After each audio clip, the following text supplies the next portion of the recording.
Back to College Game Day, we are standing by at historic Grant Field, Bobby Dodd Stadium, for what is considered to be a key elimination game between two Atlantic Coast Conference title hopefuls, North Carolina and Georgia Tech. One player hasn't been eliminated from anything, including Heisman consideration, is North Carolina's All-American defensive end, Julius Peppers. Hello, everyone. I'm Jerry Punch. And you know, throughout Julius Peppers' career, his size, speed, and strength has allowed him to dominate most of the players he's faced. But this year, his focus and concentration on and off the playing field is finally allowing him to reach his full potential as maybe one of the best to ever play the position. Julius Frazier Peppers, 6'6", 285 pounds. I run the 40 in 4.5 seconds. Peppers, what a play! That is the definition of athleticism. I think he's going to be one of the very best players that ever played the game because of the gift he has and because of the way he works. Julius Peppers is a man-child. He just do it all. Chase down the running back, chase down the quarterback, and intercept, as you can see. Heaven knows he's probably the best pass rusher there is. His presence, you know, it demands respect, not only from his teammates, but from the opponents. Having that kind of leadership come from one of your very, very best players, one of the very best players I've ever been around, was very special for the other players to see that. He's not reached his full potential, and that's kind of scary. You know, not only just seeing him play, but to know that he has even more to offer. You know, I have a strong will to get something done. If I really want to do something, you know, it's not much that's going to stop me. I think the intangibles that make Julius special is that, number one, he loves to play. He loves to play the game. He loves to compete. He's got a side to him that maybe some people don't know. He gets angry. He gets ornery. He wants to win. He wants to win badly. Well, you could say I'm mean on the field. You know, I really do get aggressive because I want to win. When you're playing football, you got to go out there and play hard and play intensive, play aggressive, and that's what he does. And once the pads come off, he's a mild-mannered guy. Off the field, I'm a nice person. Julius is not a person that talks a lot, but I think that his expressions come from what you see in his eye and his moods and his mannerisms and the way that he offers himself to go into the community. There's not a lot of positive people out there right now, you know, that are that you can call role models. I think his mother raised him that way, you know, to be a guy that's going to give back and to encourage others and just to give. I'm pretty sure there's another Julius Peppers out there that's my size that can do what I do, but maybe he didn't make the right decisions in high school. Maybe he didn't take his education seriously, or maybe he did something wrong that derailed him from pursuing a sports career. I want to be remembered as a great person. I want people to speak and think highly of me. Well, certainly his teammates and coaches think highly of him, and tonight he hopes to impress those whose votes determine the Lombardi, Nagurski, and Heisman Trophy awards. And Reese, consider this, the hot rumor is that we might see Peppers on offense. Remember, he was a high school running back, and he leads the team in interceptions, so we know he's got pretty good hands to catch the football. And Matt Doherty is still hopeful, too, that he'll be able to see Julius Peppers. Well, somebody that got quite acquainted with him is a couple of coaches named Bowden. Both Bobby and Tommy got quite acquainted with Julius Peppers in their meetings. Tommy and Bobby go at each other again, and the younger Bowden saying that maybe this time in Bowden Bowl 3, a lot of the father-son stuff has melted away. But I would wager, gentlemen, that one thing that hasn't melted away, at least from Tommy's perspective, would be 54-7 and the chance ringing out at Doak Campbell last year, "Who's your daddy?" as he walked off the field. Yeah, he surely remembers that. But when you look at FSU's defensively, the signature of the great defenses that have played at Tallahassee have been defensive linemen. And they started out this year defensively, Mickey Andrews with a lot of young defensive linemen. But a sophomore, Darnell Dockett, is coming on, Rodney. 11 tackles for losses. Here he makes a tackle at the line of scrimmage. Last year, he had 18 tackles for losses. So he'll be after Woody Dantzler. Well, he better be patient, though. He can't be too aggressive in going after Dantzler because you got to fence him in. If you don't do that, he's going to break outside and just destroy you. He's done that this season. You take a look at what he's done already. Woody Dantzler here. Once again, watch the right side of the screen. This guy's going to come charging way down fast. That's too quick. You give him a lane outside. Woody Dantzler is now free to do whatever he wants. He's a running back. Exactly, a running back who plays quarterback. You have to do it the way North Carolina and Julius Peppers did when they faced him. Watch Peppers here, bottom side of the screen. He uses his hands to keep leverage to the outside. There's no way that Dantzler's going to get outside, forces him back inside, and that way they're able to fence him in. And I think that's the key to dealing with Woody Dantzler in the Bowden Bowl. Yeah, Bobby Bowden has said that tackling will be vital. We've seen it time and time again, and the teams that we're watching tonight, Georgia Tech, unable to tackle Woody Dantzler. He went off against them. North Carolina did it quite well. We'll keep an eye on Bowden Bowl 3 as the weekend approaches for you. And these guys, I'm sure, although one had success and one didn't, just glad they don't have to see Woody Dantzler. O'Leary's got his hands full dealing with Peppers.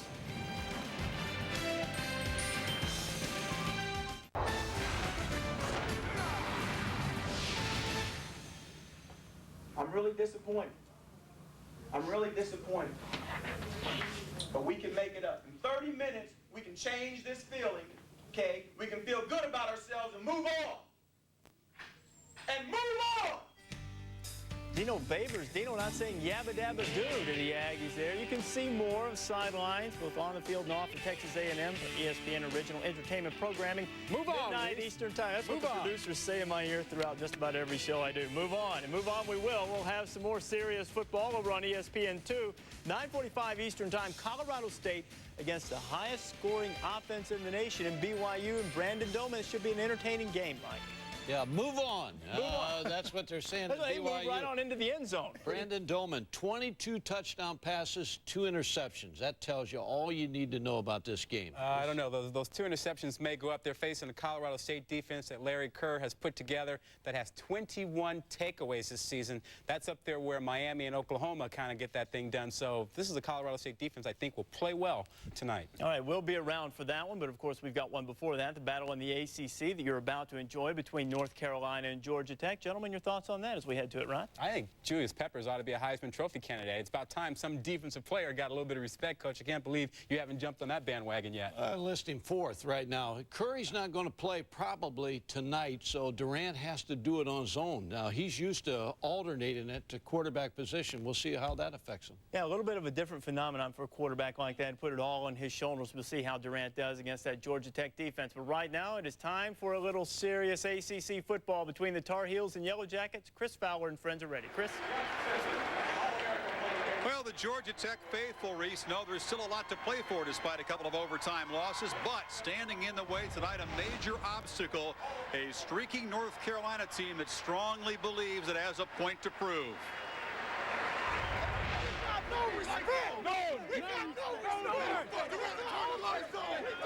What's wrong with them?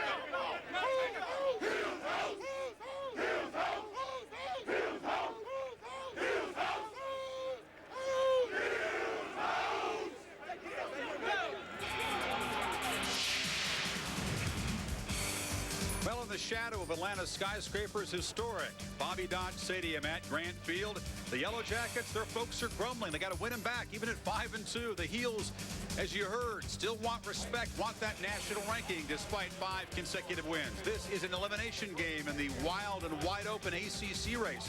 Rarely can you say that. Both Tech and the Heels need to win out. Remember, FSU visits Clemson on Saturday. The turnaround for the Tar Heels, a lot of it has to do with John Bunting, the Carolina alum. He is living his life's dream. His military bearing certainly helping to toughen this football team up. And welcome to Thursday Night Football. Chris Fowler filling in for Mike Tirico, who's covering golf Lee Corso and Kirk Herbstreit alongside. I guess the headline for the Heels on offense has to be Ronald Curry, their normal starting quarterback, available only in an emergency tonight because of a hamstring injury. So the other part of that quarterback tandem, the system that's worked very well, Kirk, in this winning streak, Darian Durant, the freshman, gets his first start. And Durant is fired up. We had a chance last night to spend some time with him. He is very calm. I expect him to play well. But let's face it, for North Carolina, all season long, no matter who the quarterback has been, it's been the defense that has been their strength. Julius Peppers, the defensive end, he's an All-American. Everybody in the nation has been talking about him. We're going to get a chance to see him in person tonight. He's been making plays, not only sacking quarterbacks and tackles for a loss, but look at the athletic ability to make the deflection, Presence of mind to find the ball in the air and then to go out and make the interception. His teammates tell us he does that all the time in practice. It's like no big thing for Julius tonight. For North Carolina, they need to apply pressure. It'll be important for Julius and Ryan Sims and company to get after George Godsey because, Lee, as you know, George Godsey has a lot of weapons to throw the ball to. And George Godsey is a winner. He's 14-5 as a starter here at Georgia Tech, and I really like his cool composure. He's a great quarterback and a great human being. Now remember, with Georgia Tech and Godsey, they're never out of a football game. In the fourth quarter, in his last 14 games, George Godsey has hit 72% of his passes, 10 touchdowns. They're never out of a game with George Godsey. Remember one thing, that twice this year, he's brought Tech back in the fourth quarter to tie games. Overtime, they lost, but without him, they wouldn't have been in overtime. His numbers last year were stunning. His numbers this year are still pretty good.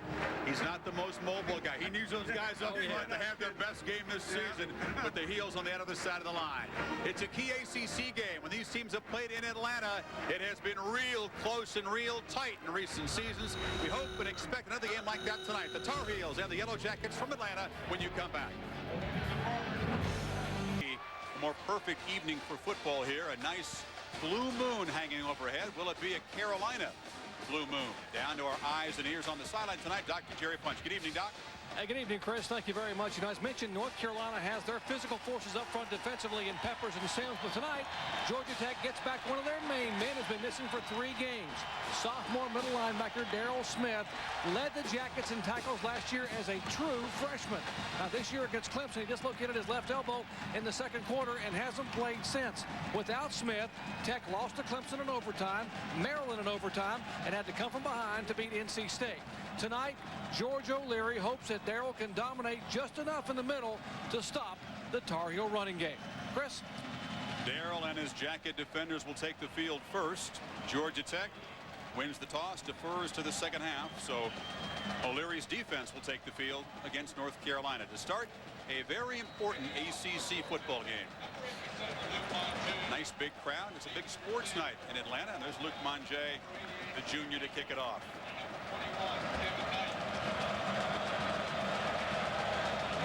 Darian Durant just seconds away from taking the field as a starter for the first time. Monjay's kick deep into the end zone, and that's where it'll stay. Fair caught by Kevin Knight. Durant is maybe 5'11" on his tiptoes. I don't believe that height right there. He ran a 4-wide set in high school, really sees defense as well, but this is a new experience starting at quarterback. Our Budweiser lineups: Andre Williams earned the tailback job, kind of a tough physical runner. Receiving core balanced. Allen, number 3, is the fastest, but a lot of guys who can hurt you. Just ask the DBs at Florida State or Clemson.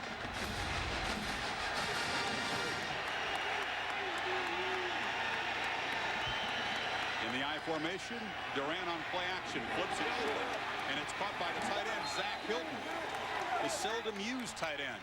First down catch.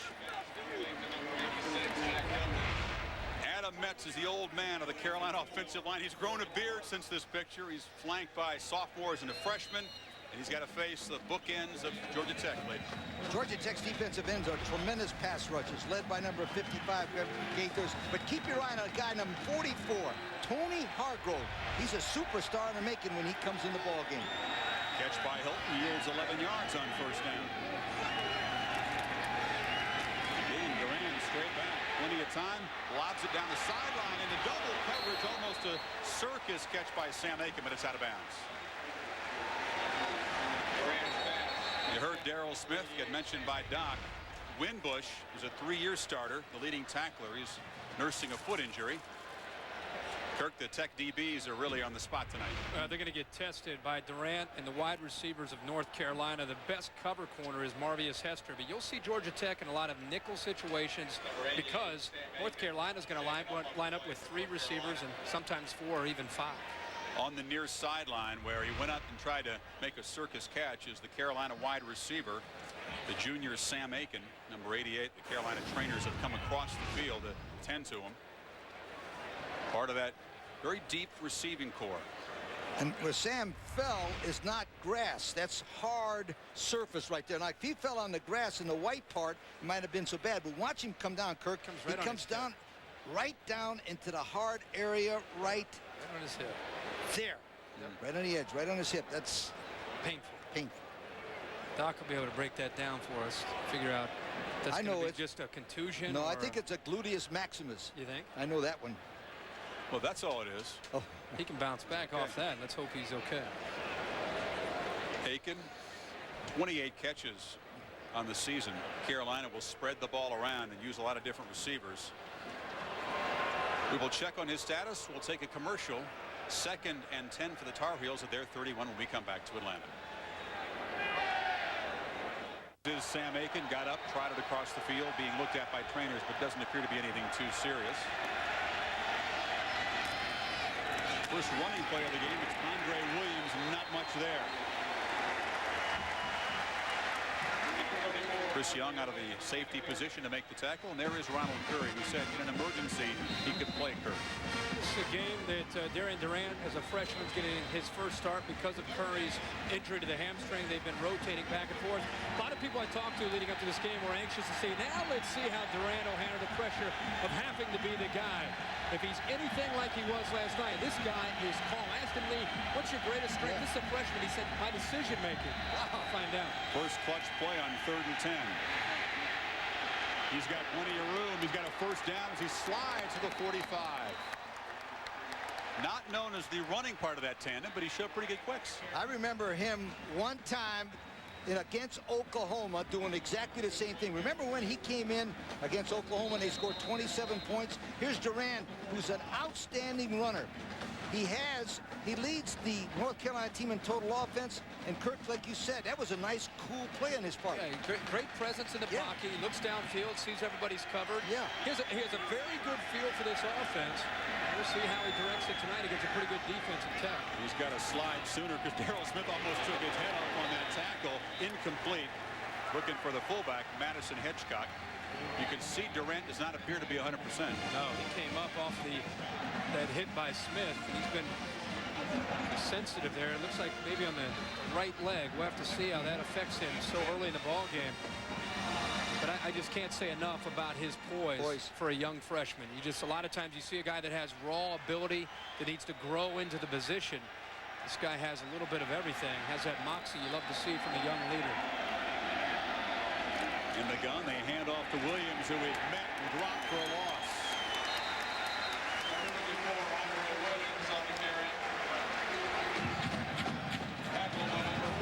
Here's that tackle by Smith. He didn't get down quite quick enough.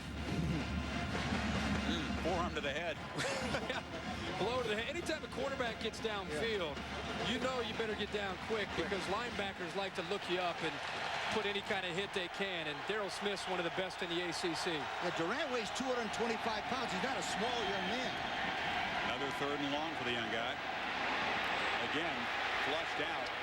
Flag on the play as he fires incomplete downfield.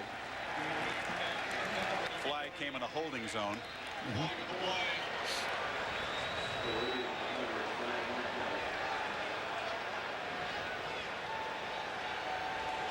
And that's what it is. This pass goes incomplete. John Lafferty on the punt. The snap is high, but he gathers it. A low kick, and Kelly Rhino watches it take kind of a sandwich bounce back up to the 26-yard line.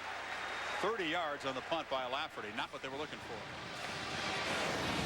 George Godsey, the savvy senior. He has a coach's knowledge, kind of a perfectionist. Numbers down from last year. A lot of factors involved in that. We'll talk about that. Joe Burns asked to do a lot. Run, block, catch. Campbell, Watkins, and Glover had their best week of practice, they say, this week. All these guys looking for big games tonight as receivers.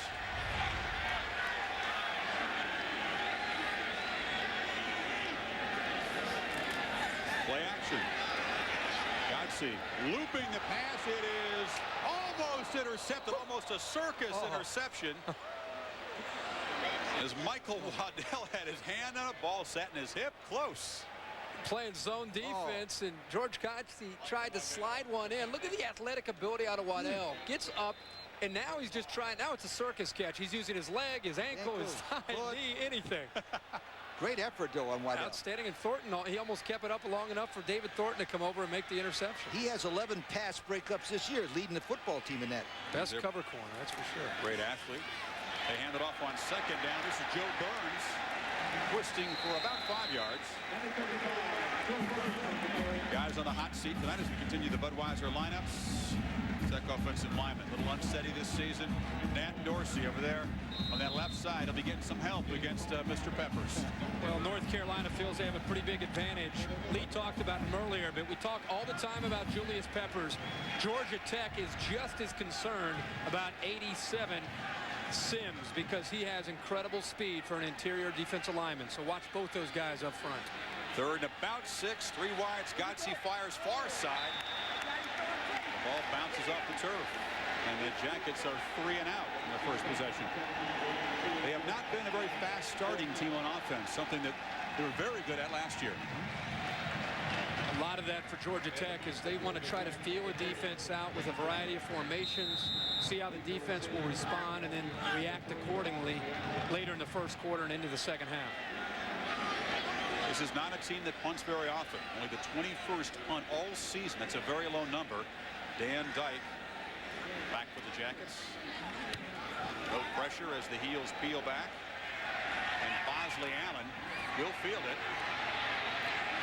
Get to the sideline. Bosley Allen has some blocks. And the punter, Dyke, has to force him out of the far sidelines as Bosley Allen, with a 22-yard return, sets the young quarterback up in plus territory for the second possession. Bosley Allen is the fastest wideout on the football team, and he sure showed that, Kirk. He got to that outside, and it was all gone almost.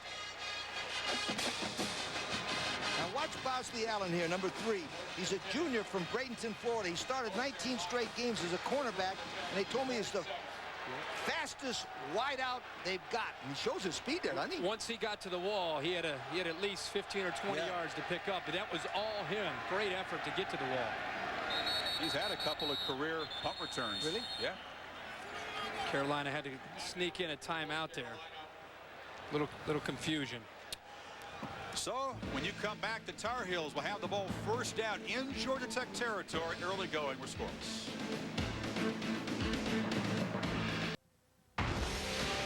ESPN's Thursday Night College Football is brought to you by Chevy Trucks, the most dependable, longest-lasting trucks on the road. And by Budweiser, with the crisp, clean, refreshing taste you'll find in no other beer. Now the Tar Heels have seized field position. Let's see if they can do anything with it here. 3 wides to the near side here. And the option to an empty backfield. Caught by Allen, the punt returner. And some nice gang tackling as Corey Collins, the strong safety, is there to wrap him up.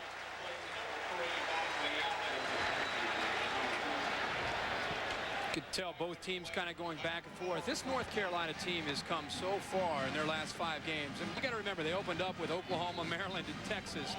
So that explains a lot of the numbers. But the last 5, they've still just been getting better and better. And more importantly, guys, they become more confident as a football team on both sides of the ball. And that comes from their head coach, John Bunty. He's a very confident man. He knows exactly what he wants to do as the head football coach at North Carolina. Jackets show blitz on second and long, and Durant for about 3 in the keeper. John Bunting is the kind of guy North Carolina wanted. Remember, everybody talked about North Carolina as having great players, but soft. In fact, one of the opponents called it, instead of Carolina blue, soft blue. Well, he's put a toughness in. He was a former football player for the Eagles, and also remember, he's the first Carolina alum and North Carolina letter winner since Jim Tatum in 1956 to coach North Carolina. Players love him. Another 3rd and long. And Durant will fire in and out of the hands, almost intercepted. As Chris Young had a good chance at it, bats himself in the head, knows that's when they got away. Tough throw for Darian Durant, part of being a young quarterback. The coach is consoling him, letting him ask him what he was seeing as he was rolling into coverage. There were 3 or 4 different Georgia Tech defensive backs waiting there. They did a good job of disguising the coverage. And Young should have come up with a pick there. That's tough, isn't it, though, Kirk Dasky, young quarterback, to make a living on 3rd and long all night. Remember, the first snap was almost over the kicker's head. If I was Tech, I'd go after him a little bit more as the game goes on. This snap is good, and Lafferty gets the one away. And no fair catch for Weiner. We just didn't believe in that. A little 5'7" back spins out of one tackle, but stopped short of the 18-yard line. 8 yards on the return, 36 on the second punt from Lafferty. Oh, Mountain West football unbeaten. BYU, one of 3 unbeatens remaining in the country in Division 1A, hosting the Rams of Colorado State. Sonny Lubig's team still in the hunt in the Mountain West after a couple of close wins. ESPN2, 10 o'clock Eastern tonight. Miranda Doman. He's been, I think, east of Provo. Not that well known, guys. That's right, but he's a good football player. He was a good player last year under LaVelle Edwards. Second possession for the Jackets. Their 16-yard line. Godsey on the option, a pitch, and in traffic, the ball is fumbled. They're still battling for it. I think Matt Bay, the tight end, makes the recovery. A very dangerous pitch by Godsey, who's supposed to be pretty good running the option. I want to have Kirk explain this because that had to be one of the 3 or 4 worst decisions I've seen in football. Yeah, How about this one? This is the motion. Little Air Force. We're heading to Colorado Springs this weekend. This is it.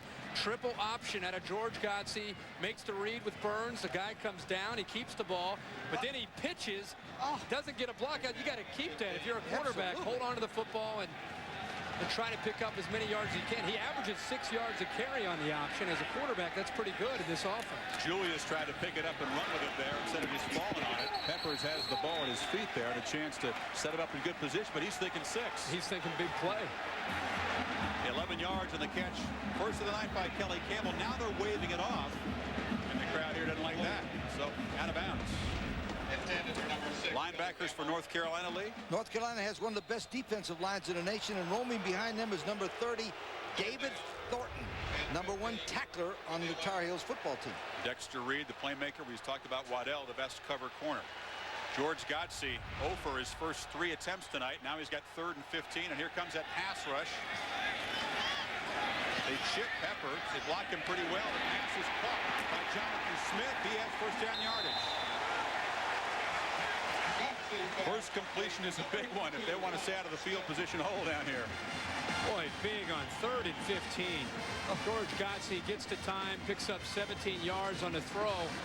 More importantly, Chris indicated just enough, just a chip there to help Dorsey. Gets the leverage to the outside because that's where Peppers is at his greatest, coming from the outside with his speed.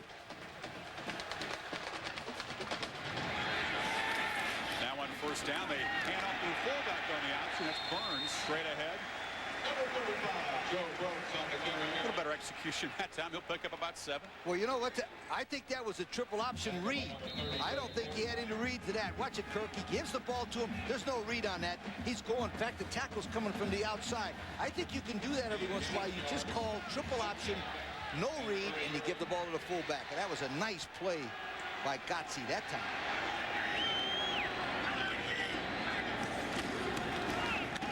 Again, Burns will get it on 2nd and short.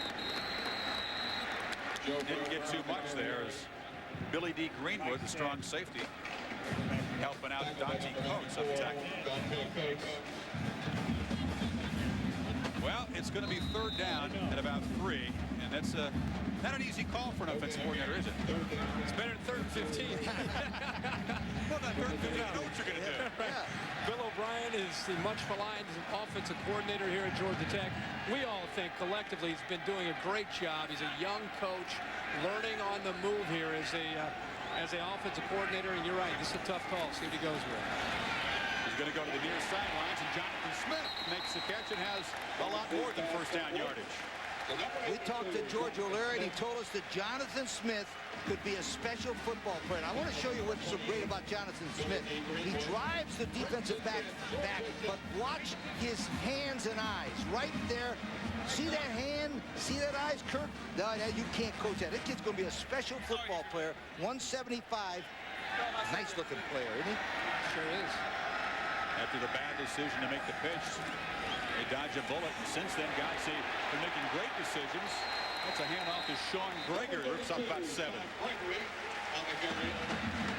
See, right right now what Georgia Tech's doing a good job of, and it's really what they told us the key to the game is keeping North Carolina's defense off balance, keeping them back on their heels, because Carolina's defense loves to be aggressive, loves to attack. And right now, not only Julius Peppers, but the entire North Carolina defense right now, not in their attack mode. Burns back in a tailback on 2nd and 3. And he'll get the handoff. And he's close to first down yardage inside the 45 of the Heels. Monk again on the tackle, active Quincy Monk. I want to make a comment about Joe Burns. Last time we were here in the Maryland game, he obviously made the mistake of running out of bounds, made a couple big fumbles in the game. A lot of people here locally came down on this guy. Yeah, this guy, Joe Burns, has given his heart and soul to the Georgia Tech football program. He makes a few mistakes. This guy is a heck of a player, and I love the fact that he's been able to continue after making so many mistakes. He's going to still make some big plays for this Georgia Tech team. He gets it on 3rd and short, and he gets the first down. Pads are smacking as Billy D. Greenwood's there on the hit, but Burns does get first down yardage. You know, email is a big part of students' lives here at Georgia. They have to check it every day, they were telling us. And Joe and George Godsey have gotten plenty of negative emails from fans and students, and we hope not faculty. And Bill O'Brien, the offensive coordinator, said he reads them and then answers. And I said, yo, this must be a different generation. Yeah, exactly. I'll tell you what, I never answered any bad stuff. Still don't. I still don't. I don't even listen to it. You couldn't even answer an email if your life depended on it. You wouldn't know what to do. I know. Nice drive by the Jackets. They move from bad field position to the Tar Heel 43, and Godsey with a first down throw. It's caught. Again, working this sideline is Jonathan Smith, a 12-yard gain, his 2nd catch. What Bill O'Brien is recognizing is North Carolina's secondary right now is soft. They're backing out and respecting the speed of Jonathan Smith and Kelly Campbell. And it's a very simple throw. It's a rhythmic drop. Godsey gets back and sees Smith. Perfect throw and perfectly on time, which is what their offense is based upon. They try the option again, straight ahead.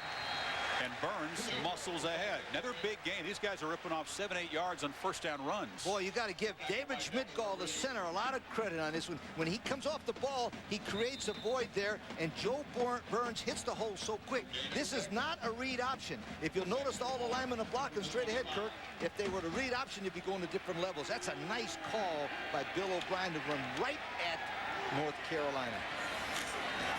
On 2nd and short, Burns up the middle, busting through, can't break the last tackle, but gets inside the 15. 12 more.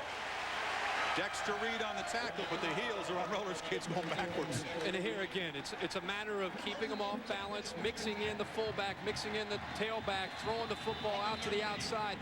Also remember, we've been saying Joe Burns' name a lot this drive, but from different positions. That's what makes Joe Burns so good. That's some tough running there. Joe Burns will line up one time at the fullback, the next play at the tailback. He's very versatile. 4 wide now as Godsey empties the backfield. Flips it short. It's caught in a short gain. That is Smith again. All right. It's the good news, bad news situation. Good news, they're in the red zone. Bad news, they're not very good here. Now, remember, Bill O'Brien said that one of the mistakes he made in last week's game when they missed 5 field goals, Kirk, remember he said he did not throw the ball into the end zone enough. He said on 1st and 2nd down, he's taking the blame. He wants to try to get the ball thrown. You can see their struggles that they've had last week against NC State. They missed 5 field goals. Carolina has not been a very good red zone defense. If folks get down here, they generally score. That's Burns for a short gain on 2nd down. Opponents of North Carolina, guys, 19 for 19 in the red zone. Wow. That's not very good. 13 touchdowns, 6 field goals. They haven't been able to get a takeaway, haven't blocked a field goal, haven't made a stop on 4th down at all. Which is surprising. Something's got to give there. If Georgia Tech's real bad and North Carolina's real bad, we might not get anything. We'll just stay right there in the middle. That's 3rd and 3. That's surprising for this Carolina defense because they really take a lot of pride in creating turnovers. Obviously not the red zone this year. Little roll out by Godsey in slow motion, flips it into the end zone, well covered, and here comes the flag. A little too well covered. Defending was Kevin Knight, the nickelback. Will Glover down there. Pretty sure it's going to be the face guard call here. Interference, which will give the Jackets. On the defense, half the distance to the goal. Slot receiver, Glover moving to the outside, and at this point you can see he's all over it. I mean, it's a good call by the official, pretty obvious call. But it also follows up what Bill O'Brien told us, that throwing the ball in the end zone. Yep. Trying to make something happen. Let's see what they do from the 3 on first down. It is Burns, nothing. Tries to test the inside of that line. Joey Evans in on the stop, the defensive end, loses a yard.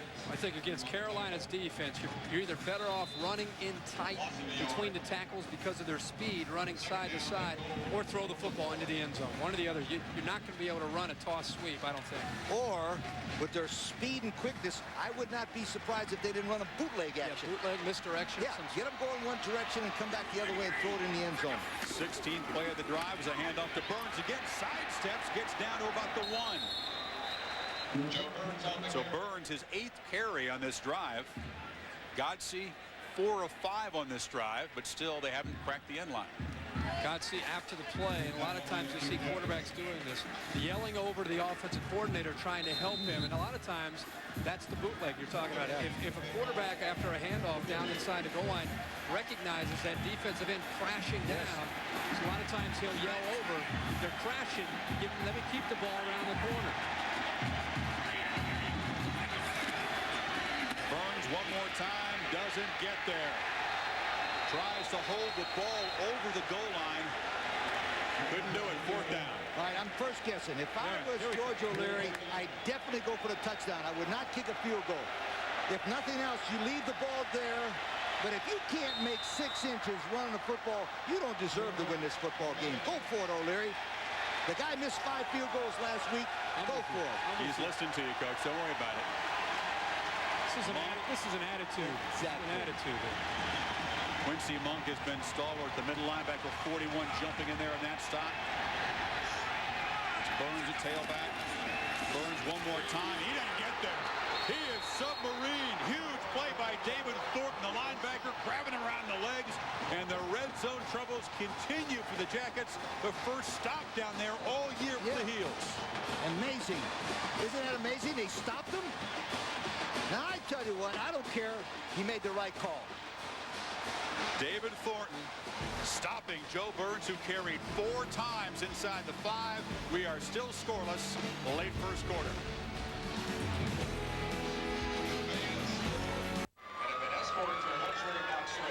Well, it's their job to smile, but a lot of the faithful for Georgia Tech grumbling because once again the Jackets do not produce 7 points when they get down in there. They had 1st and goal to 3, couldn't punch it in. Burns stuffed.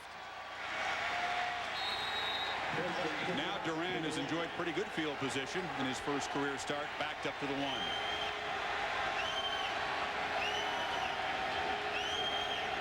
Andre Williams, the deep back, gets the handoff and not much. Stopped inside there by Darrell Smith. What a goal line stand here for North Carolina. Evans in the middle and Thornton, the middle linebacker, both come in here and crash this play before it can even get started. Joey Evans at the edge comes off his block, submarines. Thornton sacrificed his body diving through the air. That's a big-time play. One of the reasons why that play was not good, Russell Matbay, number 80, the tight end, went too low, and we went underneath Evans. Evans just stepped over and made the tackle. We got to get into the guy's face and drive him out of there. Oh, Kirk, I love that dive by Thornton in that play.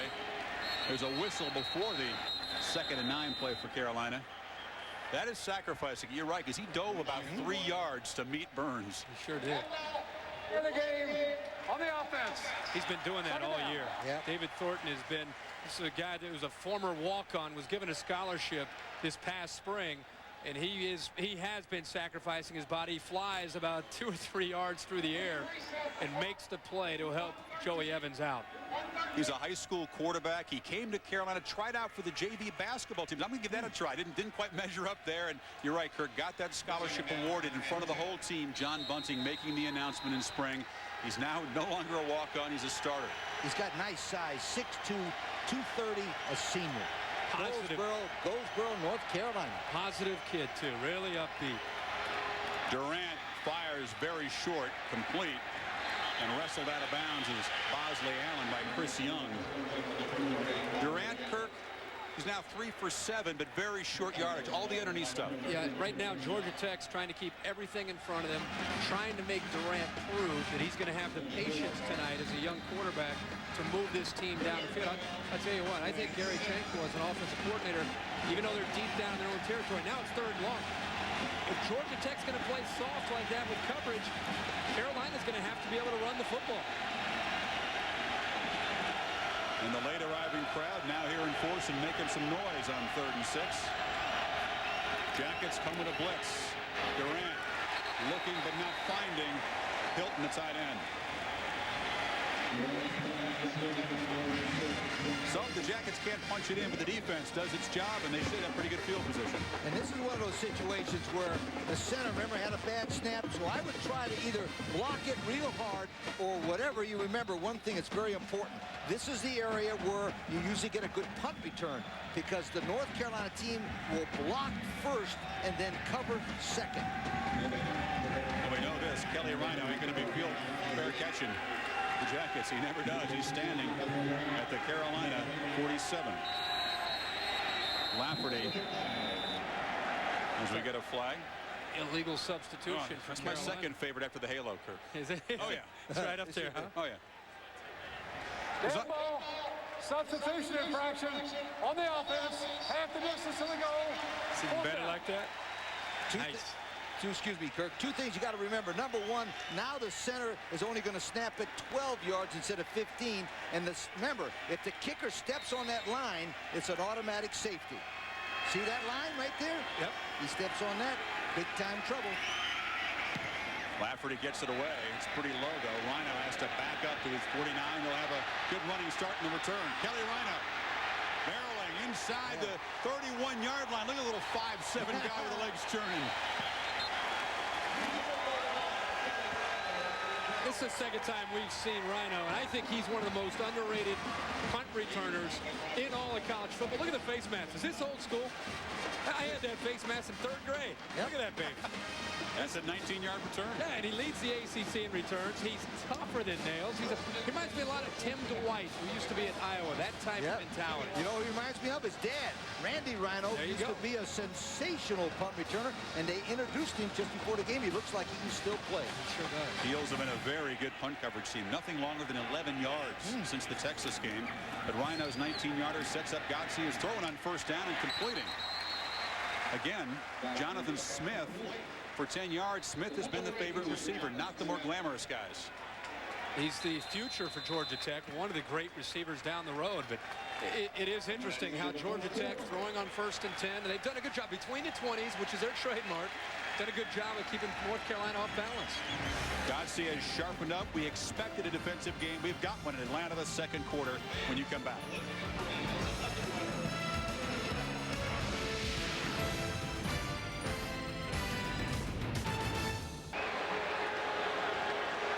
Well, North Carolina had scored in 11 consecutive quarters. That covers the entire Virginia and Clemson game, 3 quarters of the East Carolina game. That is snapped. And John Bunting's team once again losing the battle of field position. Set up on 2nd and long as we start the 2nd quarter.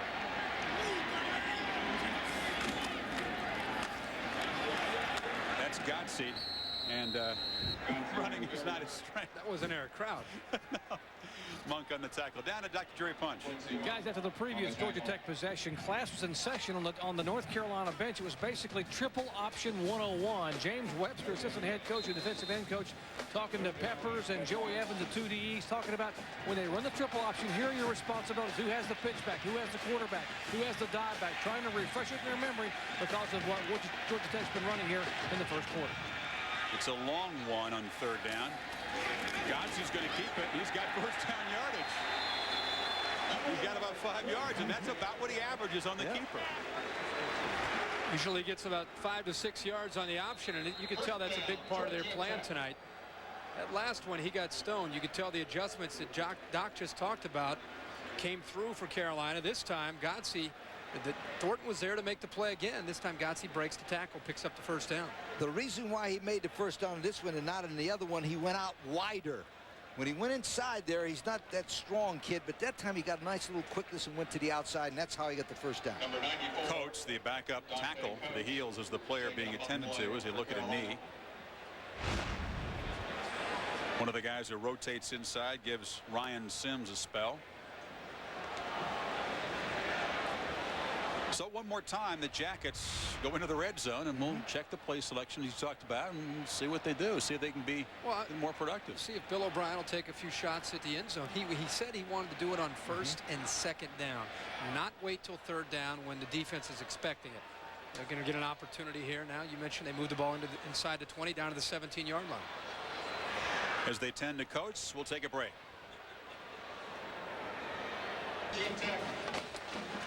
Early part of this football game, North Carolina had the field position. They couldn't do anything, but the Heels defense made a goal line stop. Now the Jackets threatening again a first down inside the 20. 4 wide. Lots for Godsey to look at here. Heels blitz, again, short completion. Breaking the tackle is Jonathan Smith. Touchdown, Georgia Tech. Jonathan Smith making All-American tonight. A 17-yard touchdown. He's been the only guy Godsey's gone for. He's obviously getting the matchups on the outside, man-to-man situations. Here, the ball was thrown right on the money, but Jonathan Smith showing some acceleration once he broke that tackle. His 4th touchdown reception of the season. Manje perfect on the extra point. That's 182 in a row. Wasn't anything fancy for Smith. You mentioned the man coverage. Carolina took a chance. He's on the outside. He's going to come right underneath. Once he makes the catch, he's able to shed the tackle, and then has great acceleration to get into the end zone. You're right, Chris. Jonathan Smith off to a great start. We talk about Jonathan Smith, 5'10", 175 from Argyle, Georgia. They said that they think that Kelly Campbell's going to be gone and Watkins will be back, but this kid could be the special receiver that they're looking for because he can run so well, Kirk, after he catches the ball, and voila. There it is. There it is. We've been seeing it all this first half. A lot of receivers to look for. He's got all 6 of Godsey's completions. That was so important for Georgia Tech to get out ahead of these guys, because remember, they need this win bad psychologically. They need to get ahead of this team early, because North Carolina will come roaring back because of the kind of athletes they have. But George Godsey needed that touchdown very bad psychologically. Well, this is the time of game when the Darian Durant's used to coming in as the backup to Ronald Curry, part of the rotation, the regular rotation. He has been called on to start. You can see he doesn't appear to be walking as well as he can on the sidelines. He's taken his lumps. He's 3 of 8 for 14 yards as Godsey. And the Jackets cashing in on an 18-yard punt return by Kelly Reiner with just a 31-yard drive in 4 plays. That was set up by going for 4th and 1 on the 1 because it gave him good field position. Kickoff is out of bounds. And we'll draw a flag.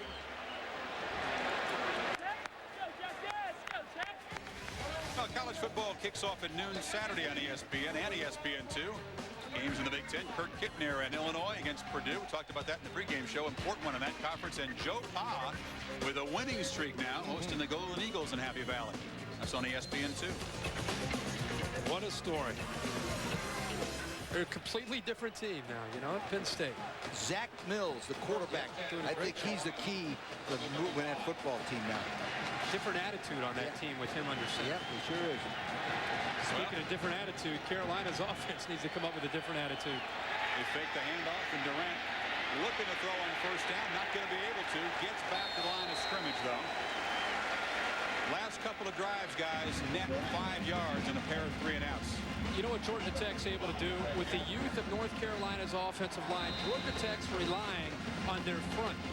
Guys up front, you win the battle up front. We're going to play kind of a vanilla defensive secondary, keep all the receivers in front of us, and make them run the football and beat us up front in the trenches. And right now, Georgia Tech is winning the battle up front in the trenches. Ted Roof is all D coordinators who talks about stopping the run, but they do a great job of it here. Trying to run on second down is Durant, and he is popped. Wimbush jumping in there on the tackle. He'll lose a yard. He's not takes off. Well, not in that case. In that case, they didn't rush forward. They brought the house and mixing up their coverages and ideas, trying to get North Carolina into 3rd and long. And again, this is the 4th one, I believe, for North Carolina already in this game. 3rd and 10. And this is where Georgia Tech brings the 5th back in. They call it a nickel back. And this is also the time where it's good for North Carolina. You got to be very careful not to throw a turnover and get this crowd in really in there. You saw the play clock running down. Tar Heels have to take a timeout. John Bunting's offense on 3rd and long when you come back to Atlanta. ESPN's Thursday Night College Football is brought to you by Gillian's Irish Red, which reminds you one look says a lot. And by Tostitos Scoops, the dip lover's chip.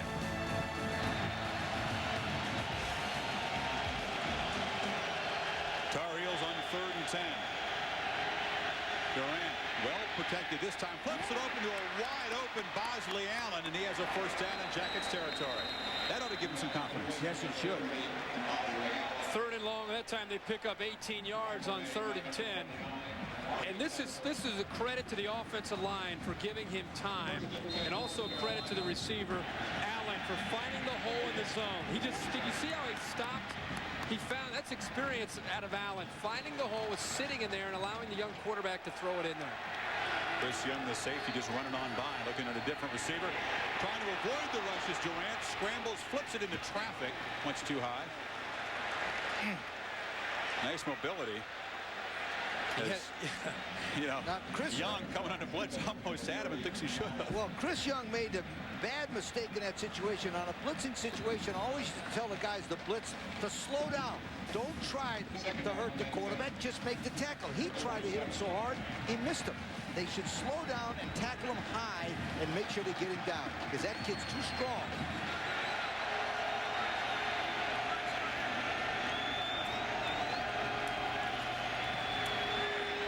Durant again caught.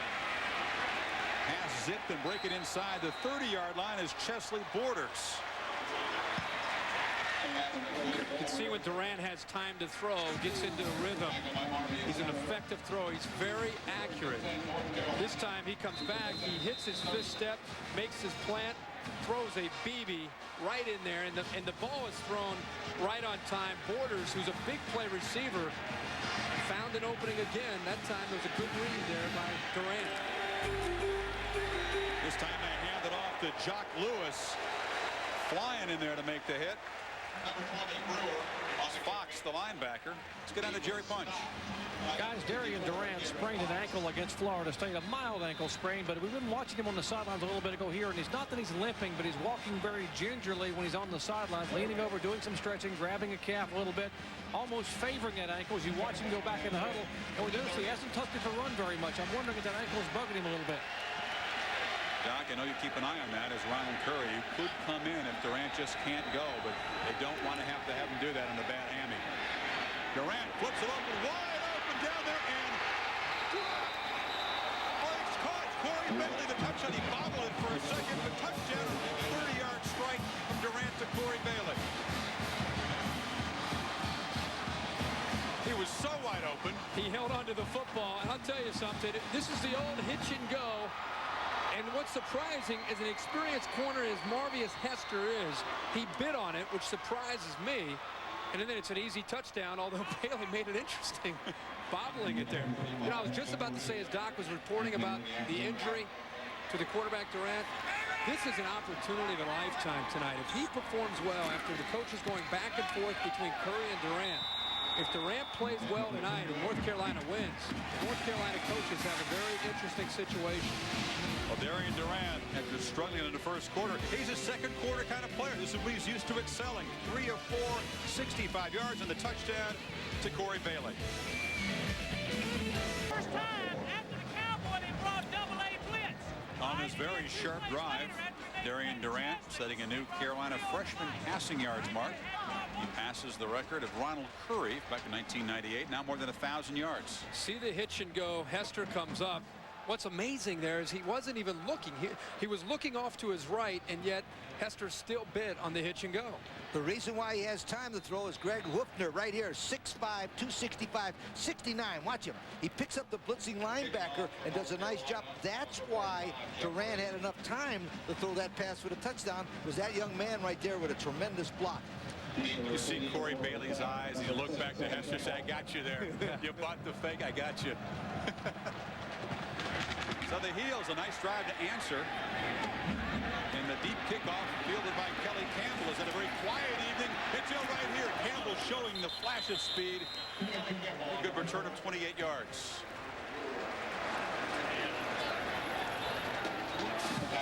Drive was pretty big for the Heels. The quarterback, not good field position to answer right there. Completely different feel to this football game. If Carolina had to, if they wouldn't have converted to 3rd and 10, had to punt the ball back to Georgia Tech, you're talking about a different game. But now you're back, it's tied again at 7. Bill O'Brien calling the plays and George Godsey making the reads. The Jackets have been very sharp recently, and Jonathan Smith, the bottom of your screen, has been the go-to guy. Godsey looking over the middle. It's incomplete. Bounced it. Looking one more time for Smith. Godsey's pass intended for number 82, Jonathan Smith. The other receivers got to be beginning to say, hey, George, we're out here too. We're running routes. Amazing as he's open again, though. Wide open. A little confusion there in the North Carolina secondary. Tight end slipped up the field vertically. Both safeties kind of looked at each other like, did you have him? I didn't have him. 2 tight ends now and 2 wide receivers as Godsey went to sprint draw to Joe Burns, who breaks a tackle and gets out near the 40. That's close, but not quite a first down. Monk again on the stop. Joe Burns, to me, 5'10", 205 from Thomasville, Georgia, looks quicker than the other times we've seen him play. Maybe motivation. It could be to redeem himself. Whatever it is, Joe Burns is a little bit quicker tonight. Joe Burns, to me, is every time I've seen him play in person, I've always walked away impressed with his effort. Maybe he has a little quicker step tonight, but he is always a guy that's going to give you every ounce of energy every play. Jackets spent a timeout on 3rd and short, their first of the half. I want to talk about the .com question of the night. We've seen a lot of great defensive players. The pass rusher for Syracuse, Dwight Freeney, E.J. Henderson, the guys you've seen at Maryland. Of course, Mr. Peppers, watching him tonight. Another one of your guys, Kirk Ed Reed at Miami, monster season for the Canes DB. Robert Thomas at UCLA. And Roy Williams of Oklahoma. Great defensive players to choose from. You can log on to ESPN.com. The polls will close at halftime. Kirk, are you weighing in there? Kirk? Yeah. That's your vote? What do you want? I'm telling you what I want. That's the best looking group of defensive players that I've seen in the last 5 or 10 years in college football. You know that? Those guys are as good. Any one of those guys. But this guy here is my man right there. Dwight Freeney? Freeney? Okay. Oh, when he hits him. Dwight Freeney? Wait, no. E.J. Henderson. Henderson. Yeah. Let me tell you something. I'm going to, Saturday, when we're on a game day show, I'm going to show you the play where he knocks Chris Ricks into planet Mars. He hits him and knocks his helmet off, almost breaks his jaw. What is it with senior citizens of Florida have trouble with the ballots? Now, you were checking Henderson, right? I did, yes. Okay.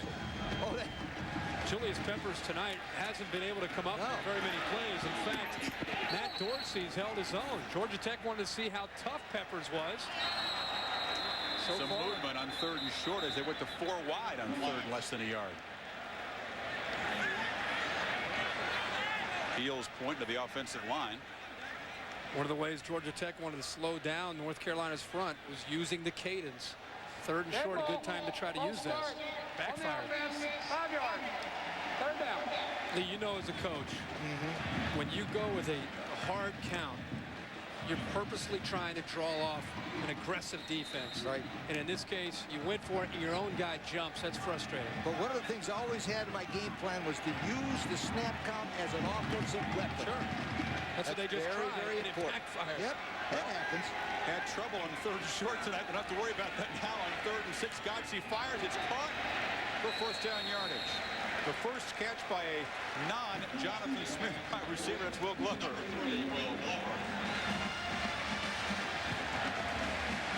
sense the time that North Carolina's defense is supposed to get in there. Julius Peppers, the pressure. Well, he got to him, but Kemble again, they're holding him. And what's amazing is they're not double teaming him. The reason why they're getting away from Peppers is they're throwing the ball so quick. It's 1, 2, 3, 4, 5, throw. And I like that strategy against good pass rushers. Once again, the Jackets convert 5 of 7 on 3rd down, and it sets up a first down run by Joe Burns, who bounces it. Joe Burns to the 40. They've got an angle, and they run him out inside the 25. Michael Waddell, the corner, saved the touchdown with 37 yards for the Jacket tailback. And there's a Tar Heel defender down at the point of the tackle. First down, Georgia Tech. Yes, we have a terrific picture here of number 67, Hugh Riley, the right guard, pulling and blocking the All-American Julius Peppers right there. This guy here, Riley, is 6'4", 280, a sophomore from Roswell, Georgia. Did a nice job, didn't he, Kirk? Pulls on the backside, and look at the explosion and impact. He's down low, perfect form. Coach, you always work on that with us. We travel around the country. You always have that technique. Bend your knees and explode. Especially when you go to eat. The way you get to the buffet line. That's right. You get nice and low and get in there. You know, the offensive line of Georgia Tech has 2 freshmen, a senior, and 2 sophomores. And I tell you what, this is a nice-looking football team offensively now with Georgia Tech up front.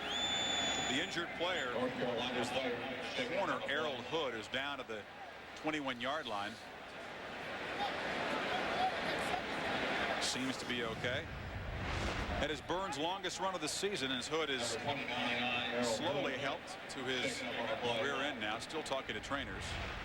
You know, busting a big run against this Heels defense has not been easy. That is the longest run of the season. The previous, a 31-yard run by Ivan Williams in the loss to Texas. Give you an example. North Carolina held Clemson to 209 yards. That's the lowest Tommy Bowden's ever had at Clemson. In fact, they held Clemson to no touchdowns, which is the first time in 21 games for Tommy Bowden at Clemson.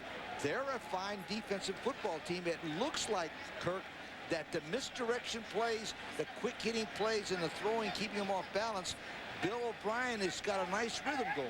And you're right. They're trying to get back 5 steps and throw the football. Their whole passing attack is based on the timing routes. 3 steps and get rid of it. John Tenuta, the defensive coordinator at North Carolina, has done an incredible job this year with the Tar Heels. Last year, the Ohio State defensive coordinator has brought that same philosophy to Chapel Hill, and he's had a lot of success. Carolina's defense has been their strength all year. We saw Hood go off. They feel pretty good about their backup corners, and Kevin Knight is in there. They slip the ball quickly. In motion came Will Glover, and he's got pretty good first down yardage, about 6. Again, another new wrinkle. They bring the reverse, different formations, different motions. It's a bunch of different things for a defense to try to understand. If I didn't know better, Kirk, I think Ralph Friedgen was calling these plays. Oh, it's great. I mean, that's a great offensive game plan by Bill O'Brien. Off balance there. Julius Peppers out of the ballgame as they hand it to Burns, and he tries to pick his way for a first down. Doesn't quite get there. You're right. When Ralph Friedgen was here calling plays, it almost seemed like he was 2 or 3 steps ahead of the opposing defense. Huge chunks of yardage, creative play after creative play. O'Brien has kind of found a rhythm tonight in the last couple possessions. You know, when you talk to young offensive coordinators, Rob Chutinsky's doing a great job at Miami. When you talk to Bill O'Brien, they always talk about the toughest aspect of calling plays as a first-timer is you're a play or 2 ahead. Always have to be thinking of the next situation so you can get the play in instantly. On 3rd and 2, Burns goes in motion. Godsey looks that way. It is broken up over there. Incomplete. Nice defensive play by Billy D. Greenwood, the safety, who was covering on Burns as they motioned him out of the backfield, and the safety picked up on it. Well, that's one George Godsey would like to have back. He had an over-under read. I think he locked in there on the short receiver for the first down because he had Glover in the back, in the corner of the end zone, all by himself. And if Godsey would look back at that one, look at this. Both defenders stayed tight. Long Glover in the back. Oops. Luke Monge, who missed 5 field goals the last game, hooks this one badly, and you can see that the patience of O'Leary being tested. Still deadlocked in Atlanta. What was that, Tournament of Champions today? Welcome back. Well, they say that a kicker's leg swing is often like a golf swing, and when it goes out of rhythm, and I know about that, you guys do too, it's tough to get it back, and Manje is really in a slump here. He is. As a result, the missed chippy sets up the Heels in their 20, and we're still tied. See if they can build on this momentum. On the handoff, Jack Lewis stopped in the backfield. The flag's on the play. On the carry. He was stopped by number 42, Ricardo Wimbush. Flag in the play. Georgia Tech hopes that this series offensively doesn't come back to haunt him. I mentioned that George Godsey would love to have that last play back. Look at Glover sneak to the back of the end zone all alone. That would have been a touchdown. Luke Manje here plants his left foot and opens it up. Now Mike Tirico's in Houston. He would say he duck hooked it. Curtis Strange would say he pulled it a little bit too fast, come over right over top. And I'll tell you one thing, he might not kick another field goal. George might go for them all now. After missing 5 last week, and this one, well, it's becoming a mental thing now for Manje. 3 for 8 from 30 to 39. Durant flips it on second and long. Making the catch is Jock Lewis, who's taken over now as the featured tailback. Darrell Smith on the tackle, a 5-yard gain. The Tech applying a lot of pressure. If you pick up one block there on the screen, that play had a chance for some big yardage. There's Gerald Smith, number 51, with his left elbow all wrapped up. Ted Root says that he is the inspirational leader. He's the best football player he has. And look at that stuff on his arm, and he's playing like great. What a football player. Blood on that. Hey, he's ready. He's a football player. Durant pressured on 3rd and 8, fires over the middle, and is intercepted. Intercepted by Corey Collins. And the strong safety for the Jackets cashing in on the mistake by the freshman quarterback, and once again Tech in great field position. Collins' first interception of the season, and a very big mistake. Once again, a 3rd long situation now.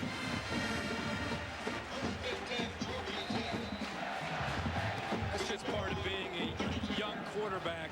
Second time tonight he's thrown a ball into coverage that later in his career he just won't do. As he drops back, you can feel the pressure. Absolutely no sense in throwing this football. There were 3 defenders waiting there. Collins was waiting for the ball to get to him. And now pressuring and sacking. Godsey is Ryan Sims, who barreled in from his defensive tackle position for a 10-yard loss. Not even a first down throw could keep the pass rush off of him. Ryan Sims is the man we talked about in the pregame show, and I say man because he's 6'4", 290 from Spartansburg, South Carolina, and this guy is a National Football League inside linebacker waiting to happen. We talked to him last night. He said he loves it because people look at him, they see a big body, they just think he's a big guy. Here's a guy that played quarterback all through Pee Wee and up to high school. He's very athletic. His 4 sacks, so on 2nd long, Godsey over the middle. Nice catch, but short of the first down is Kerry Watkins, his first catch of the night for 17 yards. The one thing that's impressed me, every time I see Georgia Tech, is their receivers run their cut patterns. Kirk, I want both you guys to watch the concentration of the eyes and the hands. Every one of these Georgia Tech guys catch the ball with their hands right there. See it? They focus, and boy, they're well coached when it comes to catching the football. On 3rd and 3, Godsey to Burns. Not going to get there. He's short. What do you think? Does he kick a field goal or go for it? Yeah, I think you got to go. Go what? Go for the first down. Go, not kick. Get a kick. Get the kid's confidence. Middle of the field. You got to hit this. Well, George coaches the kickers. He's got a lot of faith in Manje.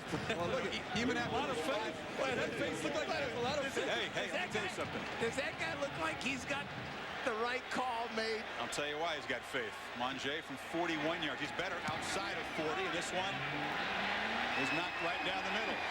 Good call. Faith. Good call. Good call. He said go for it. Yeah, he said for it. That's what he said. Go for it. Go for the kick. Well, They set him out there for a 50-yarder in an important situation against NC State after the 5 misses. He's got faith in him, I promise. He does. Good job. Monje, a little bit of redemption, and the Jackets a 10-7 lead.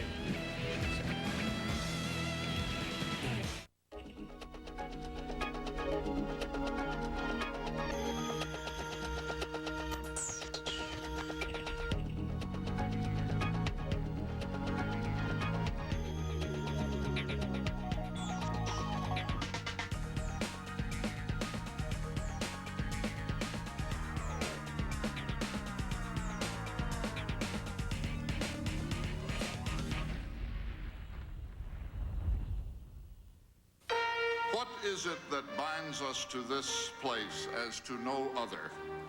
It is not the well or the bell or the stone walls or the crisp October nights or the memory of dogwoods blooming. Our love for this place is based on the fact that it is, as it was meant to be, the University of the people. Leading the way, the University of North Carolina at Chapel Hill. Deep to receive for North Carolina. Georgia Tech once again given good field position, cashing the interception, but only for 3 points. Monje's kick will be fielded by Kevin Knight. Knight slips a tackle. Flag is down as Knight gets about to the 30-yard line.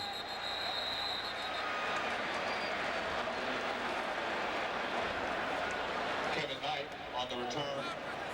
Flag on the play. Certainly appears to be on the return team. Holding on the return. 10 yards. Spot of the foul. First down. Well, on ESPN2, 7 o'clock Eastern Time Saturday, Ole Miss with Eli Manning. They can control their destiny there in the SEC West, I believe. But Arkansas comes calling. Hogs playing better, but not always better on the road. ESPN2 this Saturday night. SEC West football. So, trying to answer before halftime. The penalty backs the heels up to poor field position. Trying to bounce it outside. That's not really his game as Andre Williams. And one more time, Darryl Smith and Fox on the stop.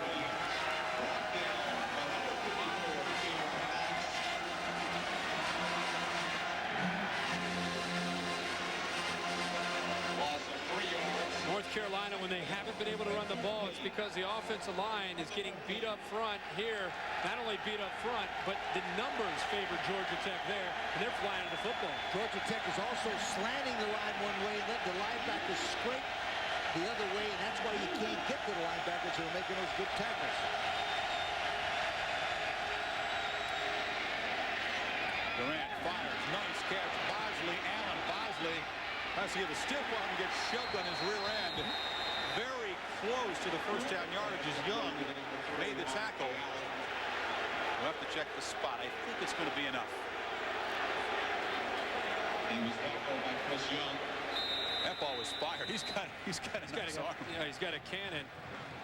Bosley Allen, once he makes the catch, you got to know, and he's able to pick up the first down here. But you always hear coaches talking about putting the ball in the other hand. How's he going to push here with the right? You need to put the ball into the right hand and push with the left. Yeah. That's what I started to chuckle. It was a stiff arm of sorts. Across your body stiff arm there. First down once again. They look for Allen. Short gain. Fox, the linebacker, assisting Young on the tackle. Not only not effective, you use a few style points. You go with the cross-body stiff arm. Clock inside of 4 minutes. The Heels very effective on that 165-yard touchdown drive answering. But the other 4 drives so far in this first half, netting just 33 yards.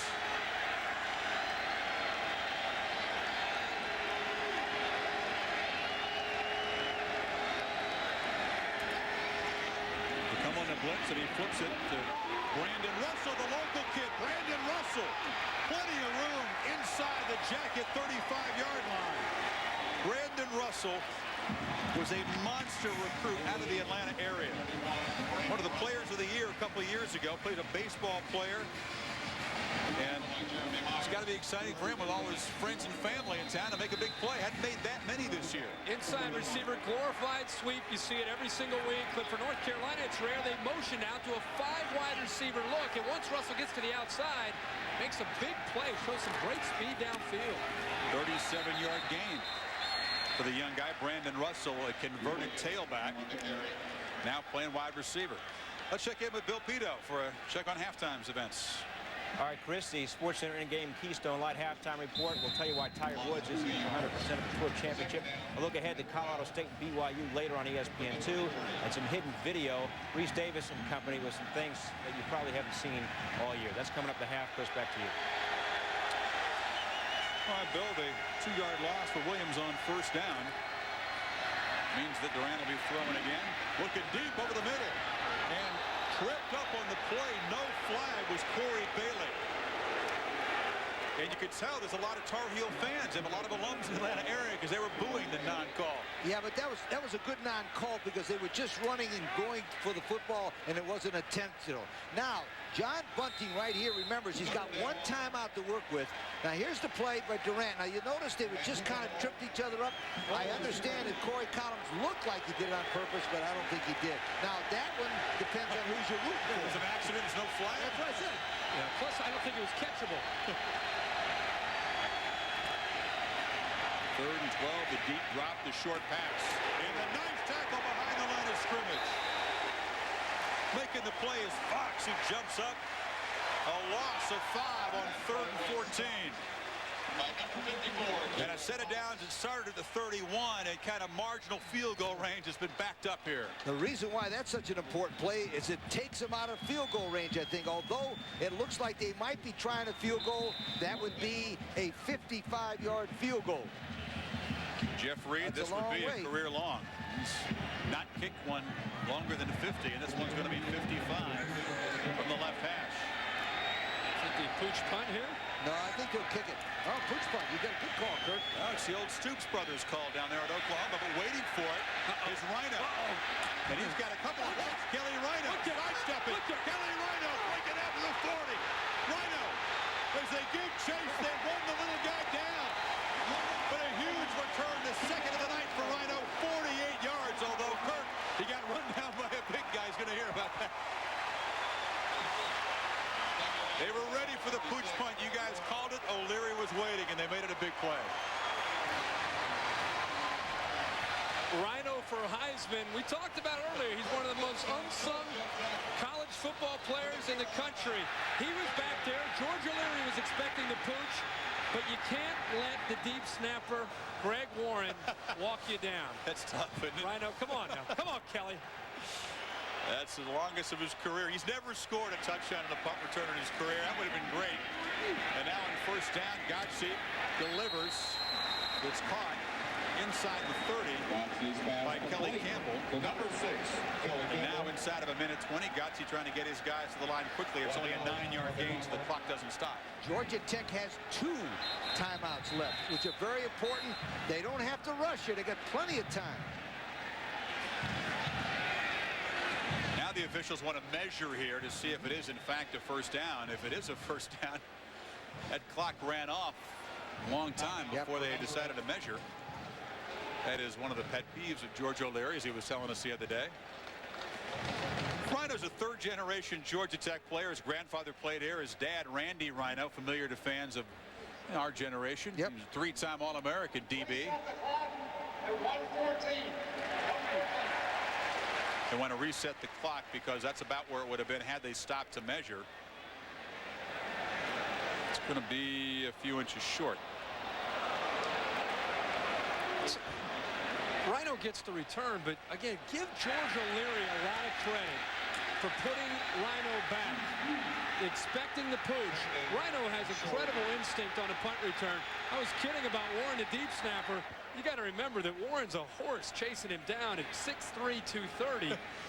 You know, Rhino is a little guy. He's 5'7", 180. But he had the angle on him. Yeah, the angle, he had about a 6-yard stride every time he was taking a stride.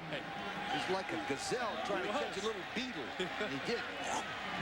His teammates will have fun with him, but that's the second really good punt return for Rhino. They're trying to catch this one in as they did the last one on short yardage. Burns carries for a first down. And they will stop to move the change briefly here.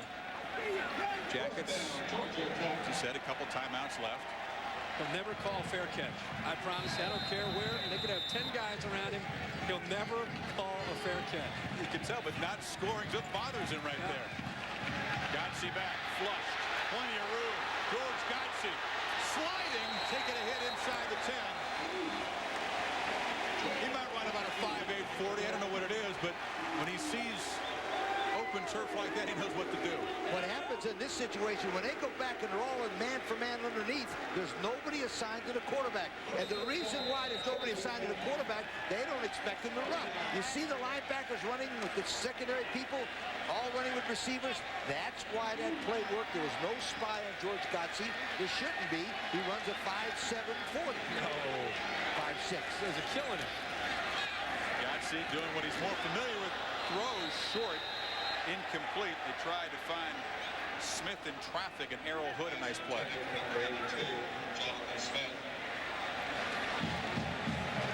Coming up at halftime, Sports Center in-game, Keystone Light halftime report with Bill Pito. Once again, we'll have the story of Tigers back. Preview of our game on ESPN2 this evening. Rams and the Cougs, and Thursday night favorite, hidden video. Bill enjoys that as much as I do when I'm in there. I think Bill O'Brien learned a lesson here. I think he's got to throw the ball in the end zone, Kirk. He's got to throw the ball in the end zone. Godsey looks near side, caught short of the end zone, spinning but not getting to the goal line is Campbell. Now it'll be third down after this 6-yard gain. Well, you can either throw it in the end zone or throw it short. The clock continues to run here. He's got 2 timeouts left. Yeah, that would have been a good time to burn one. And now we're going inside of 15 seconds. You can't take him to the locker room with you. Godsey flips it far side into the end zone. Smith, and again Hood with a nice play. And there's a flag in that area with 6 seconds to go in a half, and they got a couple timeouts. I cannot believe that they haven't used a timeout to get everybody together and find out what's going on. And a penalty, another damaging penalty in the red zone, ineligible man downfield for the Jackets. I was about to get upset with the officials because Hood makes a great play. I mean, he goes up and he swats the ball away. This had absolutely nothing to do with pass interference. Watch Hood locate the football, go up, bat the ball away.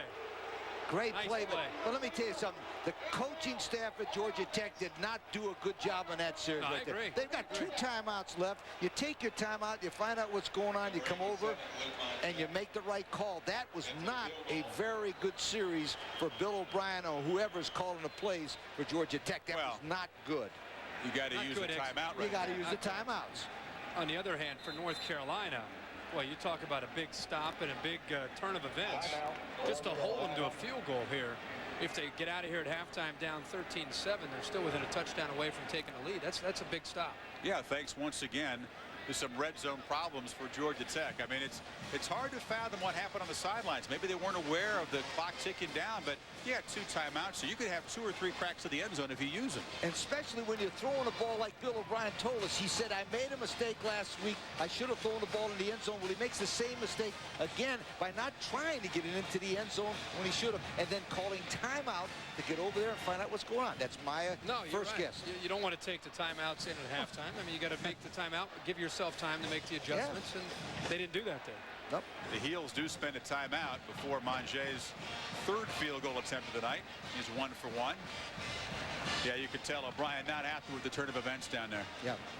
But he's inexperienced and he'll learn. It's his first year. Remember, he's only about 31 years old, and he's an offensive coordinator at one of the best schools in the country. I tell you what, he'll learn. This is a real chip shot for Manger, who has not struggled from this area. 6 of 7 inside 30 yards. Tough angle, though. No problem on this one. With Manger, hooks the first one, has knocked his last 2 field goal attempts right through. And with 2 seconds to go in the half, the Jackets a rather unsatisfying, I would say, 6-point lead. You're right. Defensively, after the great punt return, North Carolina staff is saying over there, we won. They won. They've been able defensively to come up with some stops and enough plays, whether it's been Georgia Tech's helped them or it's been their play. Bottom line is they're 6 points down, and it could be a lot worse at halftime here.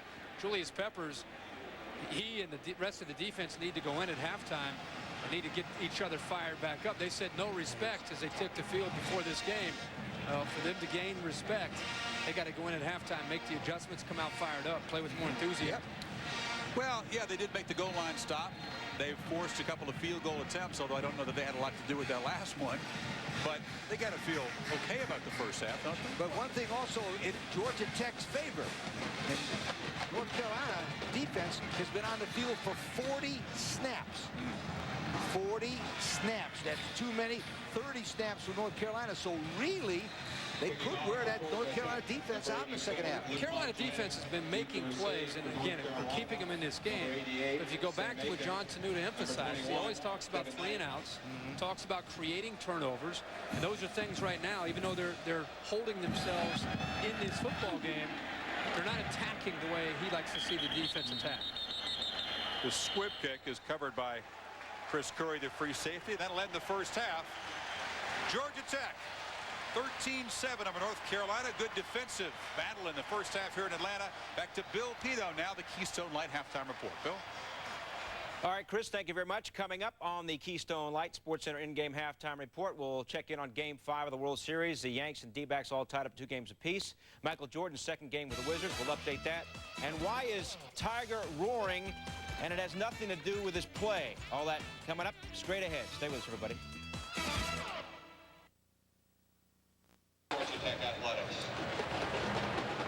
Here in Atlanta at halftime, folks showing their appreciation for the fellows who brought a national championship home to Atlanta 50 years ago. The Jackets, 1951 national championship team. And the 2001 edition behind George Godsey, trying to get at least an ACC title.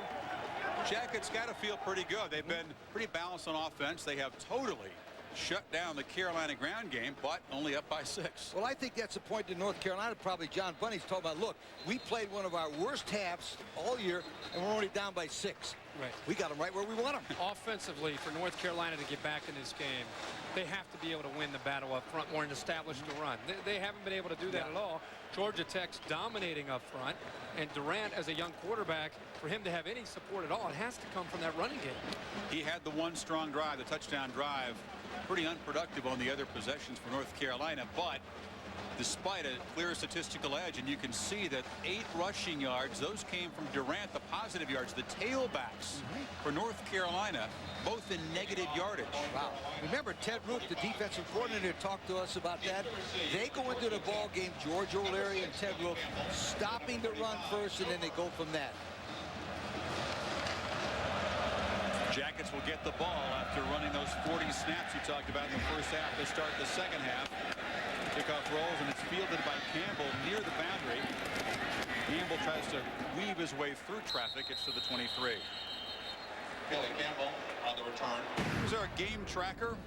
Georgia Tech, we talked about it, a theme all season, not getting it done in the red zone. Haven't been getting done in the red zone at all. They've had their opportunities. 1 for 3 tonight. Julius Peppers has been contained for the most part. Georgia Tech running right at him and also protecting very well against him. When Durant gets time, he throws the ball well. He can hurt also Georgia Tech with his scrambling if he's okay. Had the 1 turnover, the interception by Corey Collins, as Burns gets about 3 on first down. But despite the interception, despite the 2 excellent punt returns by Rhino, Jackets letting Carolina hang around here. As you pointed out, that's been dangerous to do. Dangerous to do. In the last 5 games, North Carolina's been able to find ways to win football games, and typically it's their defense keeping them in the game the way they have up to this point. Burns long setback. Long count by Godsey, and it's Burns. An old sprint draw near first down yardage, brought down by Monk as we check in with Jerry Punch. Shock. Guys, at halftime, George O'Leary talked about what you're seeing right now. We want to stick with the running game, run the power game, and mix up the play action off the run game. Keep running the football, mix in the pass. He told George Godsey, mix up the cadence. They're pinning their ears back and coming after us. Mix the cadence up. We'll get them to pull, draw, and we'll get a little extra 5 yards. But the run game pounded inside in the second half. And with that carry, Joe Burns reaches the 100-yard mark on 19 carries.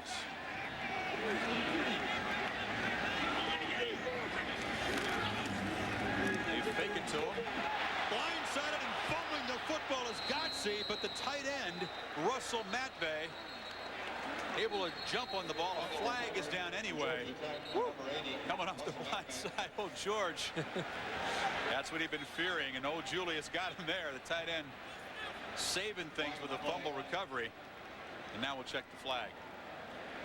Flag was thrown downfield in the secondary. Georgia Tech players pointing towards North Carolina. A big break for Georgia Tech here.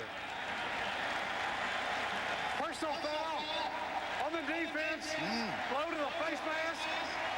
15 yards. Previous spot. First down.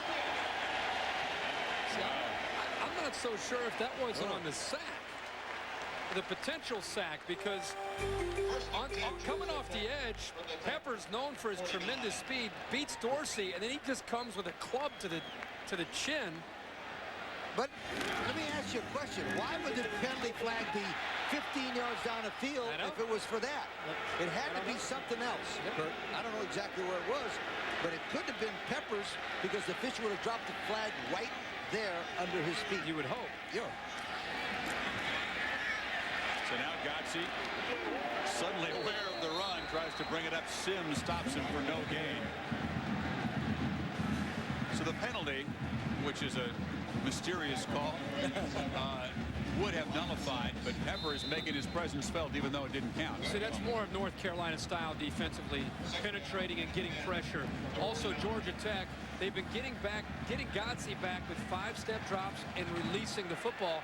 Here, these first couple throws, good coverage downfield, not allowing him to get rid of the ball after a 5-step drop. He's holding on to it a little longer. Over the middle of Matvey for a short gain. Billy D. Greenwood again on the stop. Set up about a 3rd and 6. Now that time I watched number 70, Nate Dorsey, 6'6", 315 freshman, block on Julius Peppers. Watch, he does a nice job right there, getting in front of him. Look, he does a nice job. That's a very good job for a freshman against an All-American right there. That kid is growing up every play. New Orleans, Louisiana. Dorsey's held his own tonight. Yes, he has. Julius Peppers. So on 3rd down, Godsey over the middle, intercepted. Intercepted by Thornton. Thornton brings it inside the 45. We talked about this guy, the former walk-on, who became a starter and earned his scholarship, makes a monstrous play in this game. Big play by Thornton, created by Julius Peppers. The pressure, once again, it's 3 times in a row here. Julius Peppers is going to come underneath on a stunt, goes right through the double team, gets Dorsey to throw the football quick, and Thornton steps up and makes the play. Look at that, look at that strength. And remember one thing George O'Leary said, he was going to put Dorsey underneath the quarterback so he could step in 5. That's the shotgun, and those guys lick their chops and they say, whoop, here we go. Best field position of the night for Durant now. The Jackets 41, a 1st down throw. It's juggled and drops.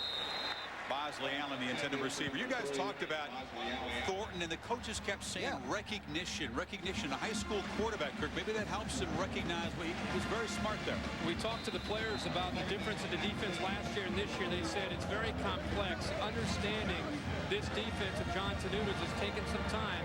After their first 3 games, they've adapted. And John Tenuta saying now, recognition of formation, coverages, personnel groupings is there. And David Thornton's a very smart linebacker. This is Williams. He's going to lose a yard. Well, the last time Carolina started in Tech territory in a possession, They gained exactly 1 yard. Got negative yardage on this set of downs so far. We're seeing great linebacker play both ways. North Carolina's linebackers have made some plays tonight.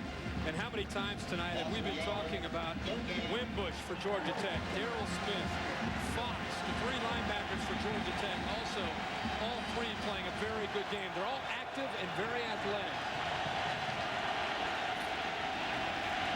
On 3rd and 12, Tech doesn't blitz. Drops into coverage. Plenty of time now. Pocket closes down, and it's caught by Bosley Allen. Allen twisting to the 15. A clutch completion for the freshman quarterback on 3rd and long. You guys are not going to believe what Darian Durant does on this one. He steps up in the pocket. Now watch him, Kirk. You're going to love this. He sits. Now watch. He's going to get hit, but he stays right in there. Boom. I tell you what, that kid's a good player when you give him some time, right? Yeah, and he sits in there with an attitude. Watch how Bosley breaks down his route. Sits there and allows Durant a nice little pocket to be able to throw the football into. The receivers for Carolina are starting to make big plays these last few games.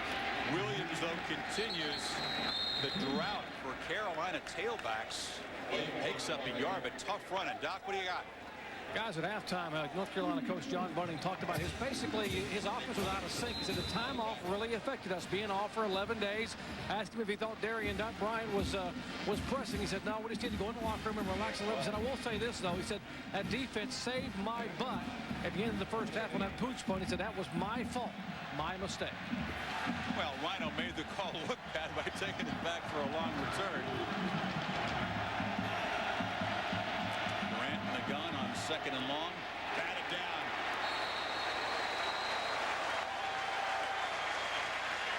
It's Alfred Malone, one of the backup tackles in there to bat the pass down. He said he's 5'11" on his tiptoes. That isn't a problem for him. Usually he says seeing over those big guys, but it was that time. Boy, they love this Alfred Malone. He's 6'4", 255, a freshman from Frisco City, Alabama. I wonder where that is. You ever been there? No, I haven't been there. Boy, he's a good-looking young freshman. Once again, 3rd and long for this young quarterback, Darian Durant. Just had a conversion on about 3rd and 15. But the field getting shorter on here. This is tough. Durant flushed, flips it in the end zone. It is juggled and caught for a touchdown. Sam Aiken, after a DB got a hand on it, collects it for a 15-yard touchdown.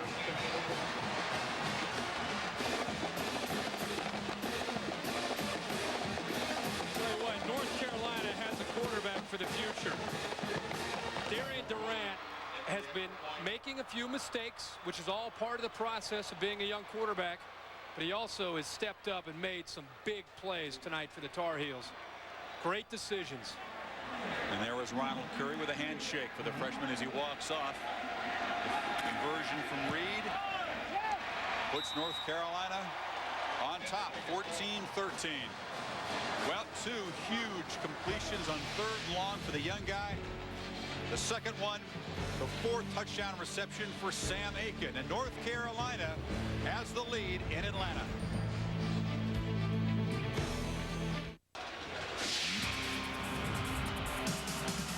In Atlanta, Michael Jordan is in town for the Wizards and the Hawks. The ex-Tar Heel would have loved what just happened here at Grant Field. Touchdown, putting the Tar Heels ahead of the Jackets. Deep to receive for Georgia Tech.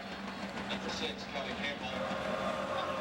Darian Durant, 2 huge 3rd and long completions, making up 40 of the 41 yards in that drive following the Thornton interception. Campbell in his end zone will bring out the kickoff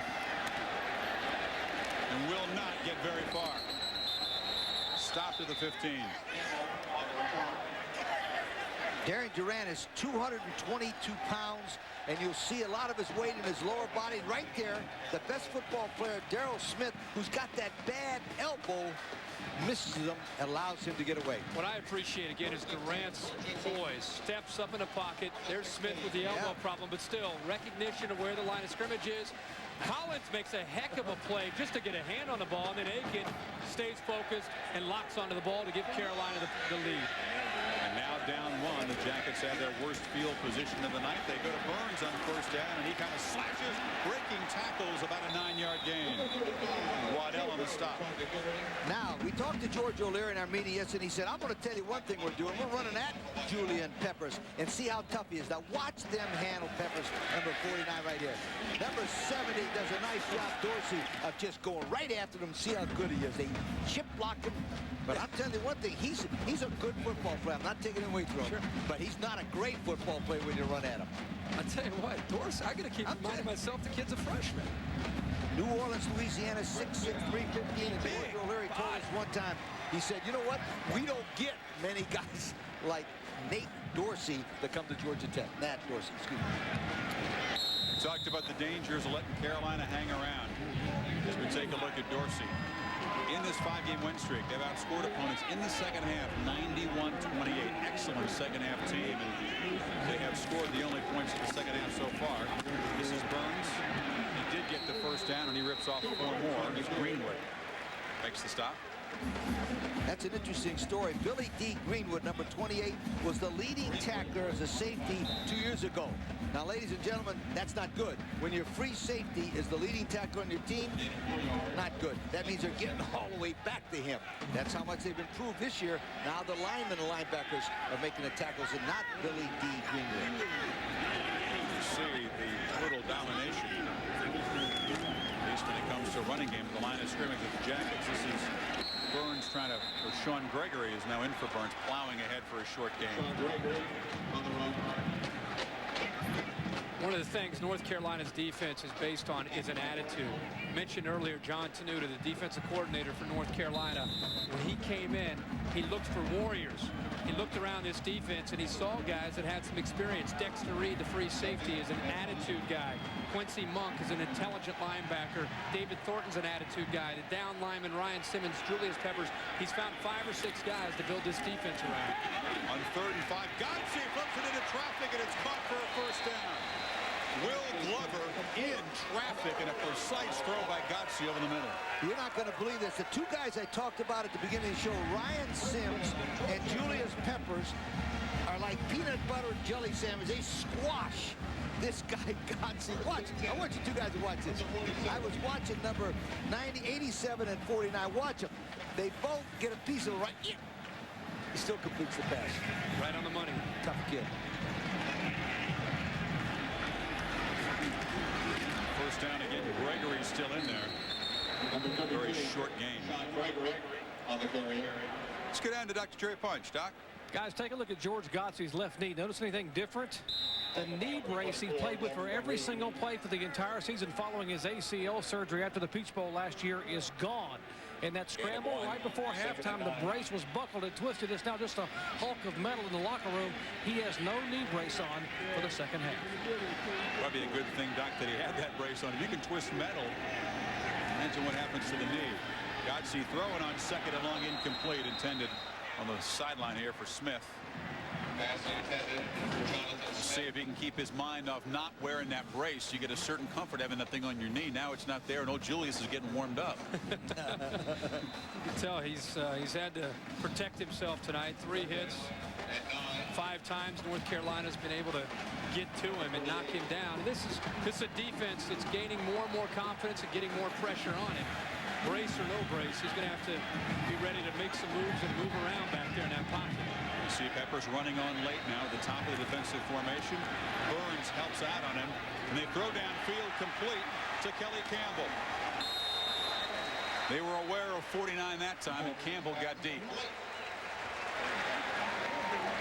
Well, Campbell looks like he's streaking downfield. Waddell was concerned about him, I think, getting behind him, so he backed out. When he backed out, George Godsey threw the ball to a spot. Ball's already in the air. Good play by the receiver and a good throw also by George Godsey, throwing the ball back to the receiver. Still like to see Campbell come back to that a little bit more. I'd like to see Waddell make a swap at that ball like the pros do. They just don't grab a guy, try to knock it loose. Durant converted a couple of 3rd and longs in their touchdown drive. Now Godsey's done the same. 2-yard gain for Burns. If nothing else in this drive, what Georgia Tech has proved in the second half, that they're going to run right at them and mix them with the pass. Also, even if they don't score, if they can leave the ball down here, they've changed the field position around with only a 1-point deficit. They've done a pretty good job of moving the ball. It's, once again, the problem has been once they get down inside that red zone. They've moved the ball very well with the balanced attack, running and throwing tonight. Well, that's been all season, Kurt. We talked about a team. You played 7 games and you punted 20 times. Sure. Not many people are stopping you. On the quick handoff around the corner is Campbell.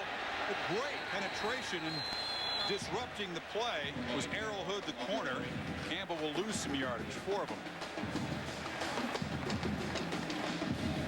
Goes back to your point about recognition from a defense. As soon as you see Campbell come in motion, the defense knows right away. Hood comes up, but it's really Billy D. Greenwood, number 28, who saw it initially and made the big hit to slow down Campbell. Now it's 3rd and long for Tech. Billy D. has started every single game this year. Very experienced player. Godsey buying time, flips it over the middle. It is caught, first down yardage as a flag comes in very late. That was Kerry Watkins on the catch for 15 yards. It's Dexter Reed over the back. They're going to decline that and take the first down. Pass interference on the defense. Penalty is declined. First down. One more time, a conversion on 3rd and long. Godsey has been very impressive on 3rd down. Very impressive, Kirk and Chris, because he's throwing the ball with guys all over him. He's just not sitting back there. He's got people hitting him every time he throws the football.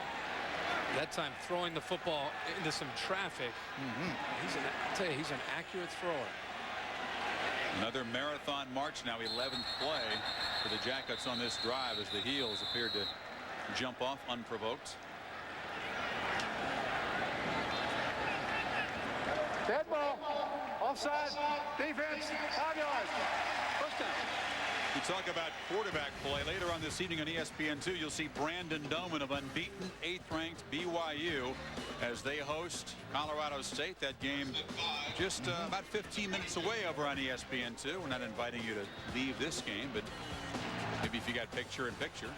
Look for a guy named Luke Staley running that football for BYU too. Burns carries on the 11th play of the drive, but blowing up the play. Davis, the linebacker, loss of a yard. Once again, they're inching closer to that 20-yard line. Eric Davis, one of the reserve guys, making a big play, and that's been a theme for Carolina. Not just the stars, the scrubs making a plays too. Interesting, Ryan Sims and Julius Peppers both on the sidelines at a crucial point in the ball game. Godsey, play action. Flips it short. Monk draped all over. Burns makes the tackle. Short of first down yardage. This is a war.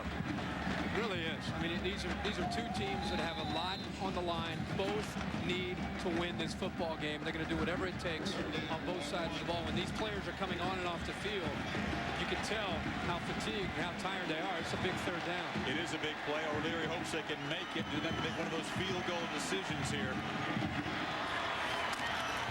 It's Godsey with the keeper, and George gets the first down. The decision for now postponed about field goal versus going for it. But you're right. Every time they get in the red zone, you wonder if it isn't psychologically self-fulfilling. You can see that there's a lot at stake for both these teams. They need to win out in the ACC. North Carolina with just the 1 conference loss. That was to Maryland, though, and the Terrapins are ahead of them. Florida State visiting Clemson on Saturday. So on first down, Godsey looks short again of the end zone, and that's the catch by Smith, but they don't look into the end zone. They try to throw it short. Kirk and run it in. Goes back to the initial point that we made, and sitting down with Bill O'Brien, he wants to take some shots. It's worked out for him once. The underneath stuff when you're in man coverage is very effective, especially when you have a receiver like Jonathan Smith who can get matched up in one-on-one coverage. Thornton again on the tackle. It's tough against these Carolina linebackers, though, to break a tackle and run it in there. Burns, nothing. Tough sled. Nothing is Sims, showing why he's a high first-round pick projected in the next draft. Now it's 3rd down and 1. I would do one thing for sure. I would not go to the right on number 95, Joey Evans, because he's made 2 big plays right almost in the same spot.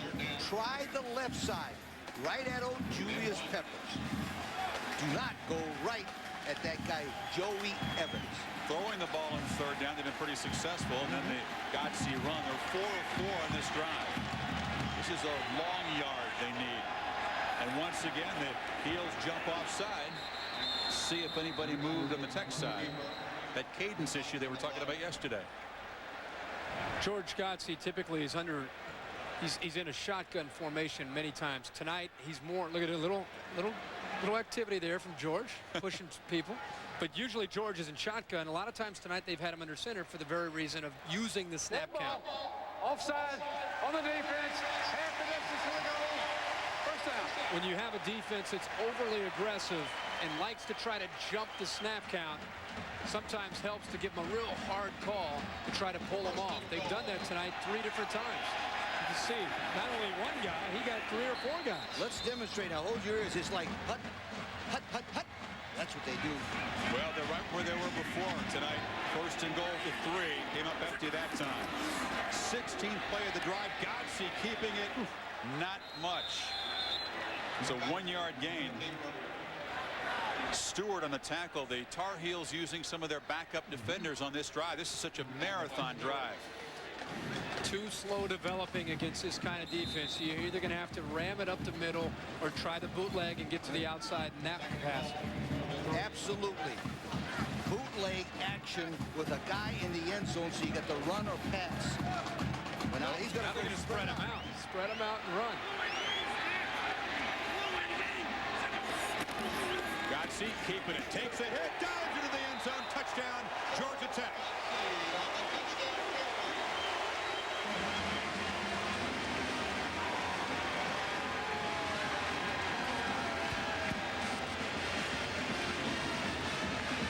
Well, defensive coordinators call that kind of drive slow death. 19 plays. The defense was on the field forever. And George Godsey muscles it in. The touchdown. Manje ups the lead and continues his perfect career with PATs to 6. Okay, now this is the play. It's just like a lead play.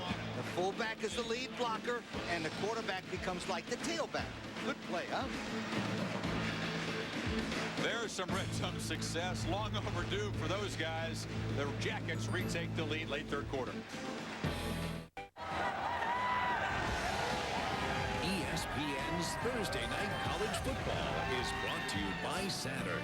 Now with 2 distinctly different car lines, the L Series and the S Series.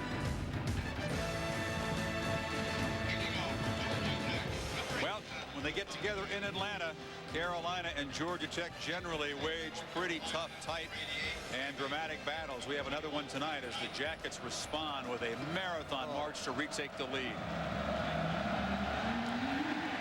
Manje's boot is returnable as Kevin Knight's at his goal line. Knight has a crease, but he closes quickly at about the 26. Well-earned rest for those offensive guys for Georgia Tech. Almost 9 minutes. You could see Carolina's defensive guys shuffling in and out during that march. Pretty exhausted. When the opposing offense takes almost 9 minutes off the clock in 18 plays and 84 yards, it is vital that the North Carolina offense can come out and try to establish something. Or you talk about a change of momentum and mentally how that can affect the football game. This is a big series of downs. Durant, as they try desperately to get something going with a running back. They have done nothing from the tailback position tonight. That's Jock Lewis, stopped by Fox. 3-yard gain is cause for celebration when it's a Carolina tailback. They have done less than 0 in that position. Tough to be one-dimensional all night, isn't it? Oh, remember, this Georgia Tech defense held North Carolina State to 264 yards of total offense. That's the best against any ACC team since 1998, so they're a pretty good defensive team. That was the longest game by a tailback for Carolina all night. 3 yards, yeah. Durant, empty backfield, puts it over the middle. It is caught for a first down by Bailey. In front of the safety, Jeremy Myers, 17-yard gain. Another very precise pass, Kirk, from Durant. You see the accuracy, and this takes some courage. I don't care if you're a senior to make that throw into coverage, and he made a perfect throw. How about the catch there to be able to hold on to the football? He knew he was going to get blown up, but Bailey held on. They try it with Lewis again, left side, and Young sticks him, drives him to the turf. Lewis on the carry. Number 33. North Carolina nearing midfield, on the march, trying to regain the lead. Godsey and company resting up for the next possession. When you come back to Atlanta, Heels have it, 2nd and 6.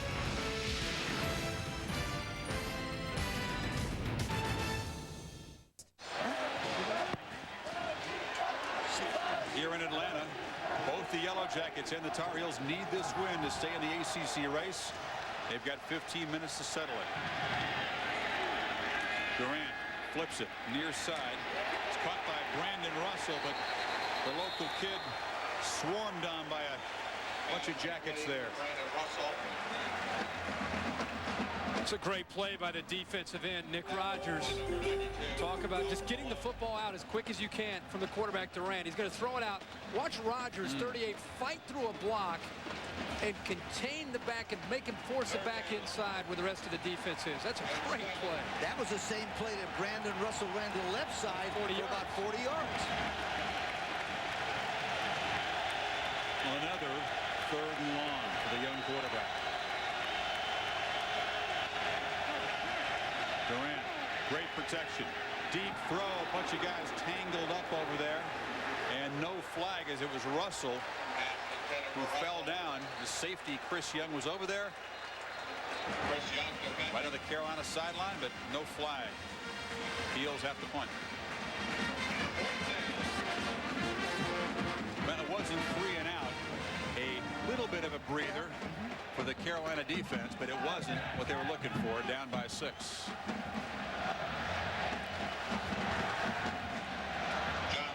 Lafferty kicking to Rhino has had a big night returning punts. 2 of them setting up Georgia Tech points.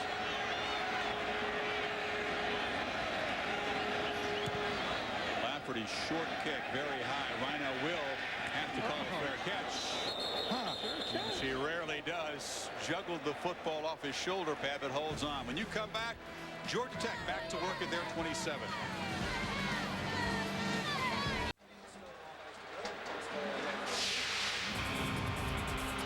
College football Thursday night presented by Circuit City. As the Jackets, who shoot up almost 9 minutes on their last possession, a touchdown drive, go back to work. Trying to build on this lead. See how much juice the Heels defense has left in the tank. Huge possession edge tonight for Tech. Hand it off on 1st down. It's Burns. About a yard. Peppers on the stop. Well, North Carolina came out and seized the lead here. It was Sam Aiken who began the game with a contusion, falling on his back, making a nice catch off the deflection here in the end zone, and the Heels had a 1-point lead. Georgia Tech not only came right back and scored, but 18 plays, 84 yards, close to 9 minutes off the clock. And Godsey was sensational in that drive. It's Burns again on 2nd and 9, slips outside, little stiff arms. He holds off Hood. And he's shoved out of bounds. We got a flag down. Did they grab the face mask? Could go. Sometimes they call it on the back. Couldn't really see from our angle. Try that stiff arm out there. Sometimes they'll call that on a running back if he gets his hand out there and locks onto a tries a stiff arm. He locks onto the face mask. Block in the back on the offense, behind the previous spot, 10 yards, previous spot, repeat 2nd down. Well, George didn't like the call if you're a lip reader, but that's the kind of penalty particularly on this offensive line that has frustrated him. This is not down in the red zone, but it's almost as important because it's backing them up deep in their own end. Set up second and very long. For three quarters and now working into the fourth quarter, we've talked about North Carolina's defense all year being their strength. For them to continue to come back and fight this game, their defense needs to make a play, a turnover or a big stop. They got to get off the field. Yep. Godsey flips it out. It's caught by Will Heller. And the third-team tight end gets about 10 of those yards back. Georgia Tech has run off almost 50% more plays than the Heels have in this game. It's now 64-41. You're right. You got to make a play on defense to take the ball away, or you're going to stay out there for a long time because Tech, the balanced attack, can chew up a lot of clock. This, however, is 3rd and 9. They were perfect on 3rd down in the last drive. 4 receivers in the pattern to choose from, and Godsey flips it. Caught for a first down. Jonathan Smith, who continues to have one of the games of his life. The best part about Jonathan Smith on this play is he knows exactly how far he has to get for the first down. Watch this. He drives out 1 yard past the first down, comes back, boom. Now that is an extremely well-coached football player that knows that, Kirk, because most of the time they go a yard short. Right. Also a great call by Bill O'Brien to get to the play called. He knew exactly where he needed to go to get the first down. The receiver did, but also the coach knew where to put the ball. So that's a career high for Smith in catches as Burns for about a yard. Evans on the stop. Well, Saturday, ABC Sports presents a usual good lineup of college football. Michigan and Michigan State, always a hard-knocking rivalry game. Folks here will be watching that ACC game, Florida State and Clemson, with all kinds of title implications. And Oregon State, USC is the Pac-10 game.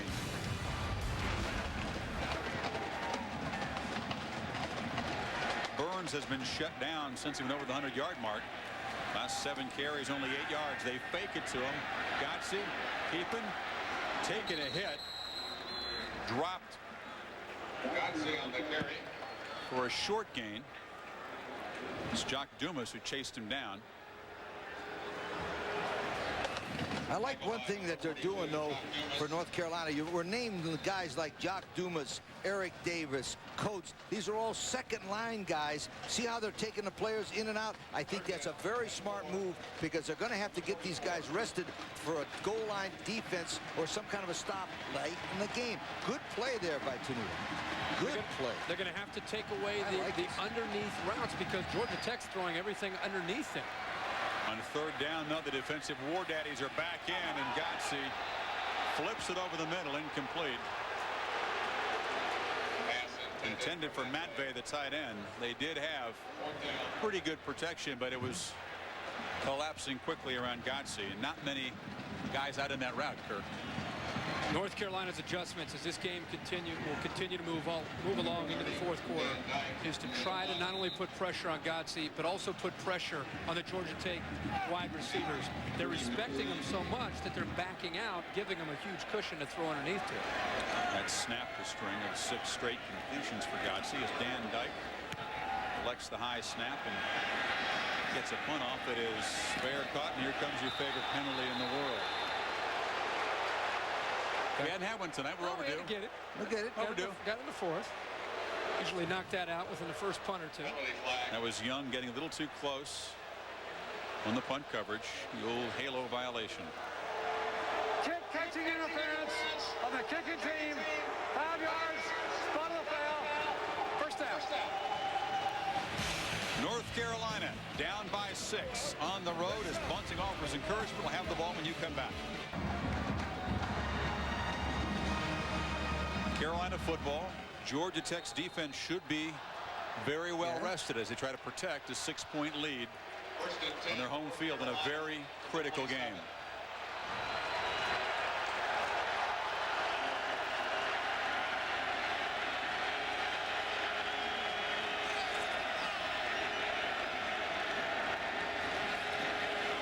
Durant flips it. Allen with the catch. Struggles away from the tackler and dives forward. It's going to be enough for a first down across the 38. Let's go to Reese Davis. The Rams and Cougars underway. Reese. All right, Chris, and BYU has that offense in gear, and they got it in gear in a hurry. The Dominator, Brandon Dolman, a little counter action in the backfield, and former option quarterback that he is scores the touchdown. Bradley Van Pelt just threw it a pick in the end zone, so the Y offense has it back.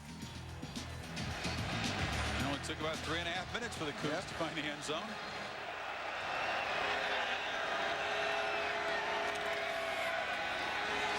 Durant flips it, caught again. They're working the sideline now with Allen. Pass complete to number 3. Darian Durant. First career start for North Carolina. A lot of concerns. How would he do without rotating with Ronald Curry tonight? 17 of 28, 210 yards through the air with a couple of scores. This is a big one to Bailey. Got North Carolina back in the game. This throw gave them the lead at 14-13. It's going to be up to Durant, this offense, to try to get back in the game and take the lead again. They hand the ball off to Lewis. Once again, very little success for a Carolina tailback. This Georgia Tech defense prides itself on the run stop, and they have made the Heels completely one-dimensional. And really, Carolina has been so successful on 3rd and long, or they wouldn't even be in this game. We keep talking about Darian Durant for obvious reasons, making his first career start. But Chris, you're right. The Georgia Tech defense has stepped up tonight, put a lot of pressure on the young quarterback because they're taking away the running game of North Carolina. Very little balance tonight from the Heels. This is the kind of play where Curry's running ability would help. Instead, Durant is stopped. Darryl Smith with the penetration out of the shotgun. You kind of expect a quarterback run on that down and distance, and they had it sniffed out. Well, you know why? I think Woody Dantzler had like 7 million yards on that same play for Clemson against Tech when they won that ball game. But you know the difference? This guy, wherever he is, I can't see it. Okay, right there. That's my man, Darryl Smith. Remember, he did not play in that game. The score was 19-7. He got hurt, and Clemson came back with that exact same play and beat Carolina. Very instinctive middle linebacker. Oh, what a player. Giant old club on his left elbow there, playing hurt, but making a big stop. Rhino at his 15. Look at darts ahead. Look at Ellie Rhino. Open field again, across his 40. He is corralled finally on the sideline there by Kevin Knight, the corner, who's got lots of speed. But Rhino's third critical punt return of the night. This one for 34 yards.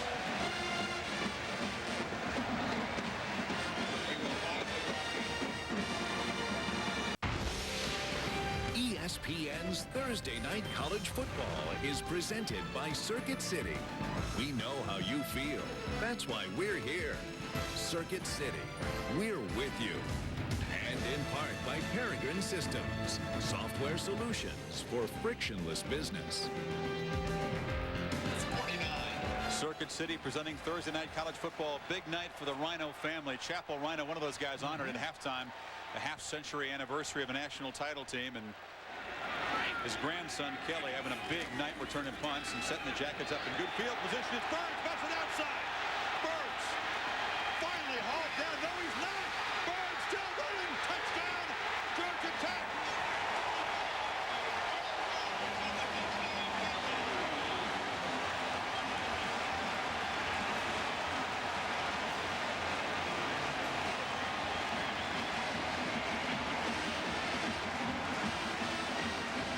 He gets stronger as the game goes on. That's his MO. It's the fourth quarter. It's Joe Burns time.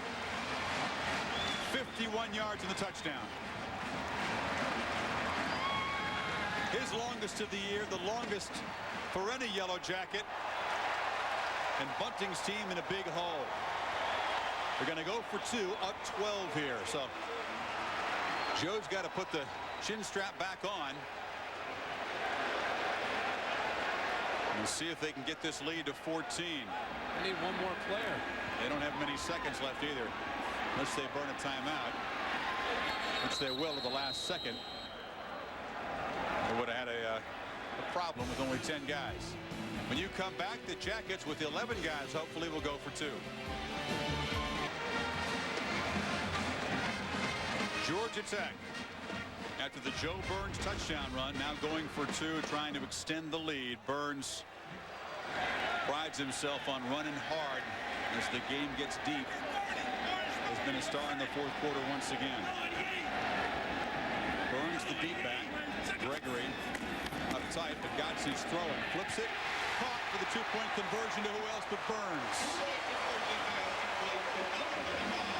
Well, Rhino put him in position with the punt return, and after that, Joe Burns takes over. You know, he said against NC State guys, he pretended the defense for all those people who had sent him the negative emails, taking out the opponents, all the flack he got after the Maryland game.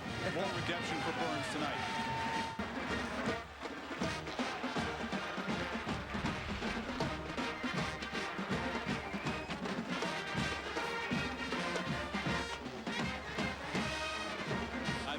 Song all over downtown Atlanta. That is one of the most underrated fight songs in the world, guys. Love that song. It refers to, in the lyrics, to whiskey, to rum, to gambling.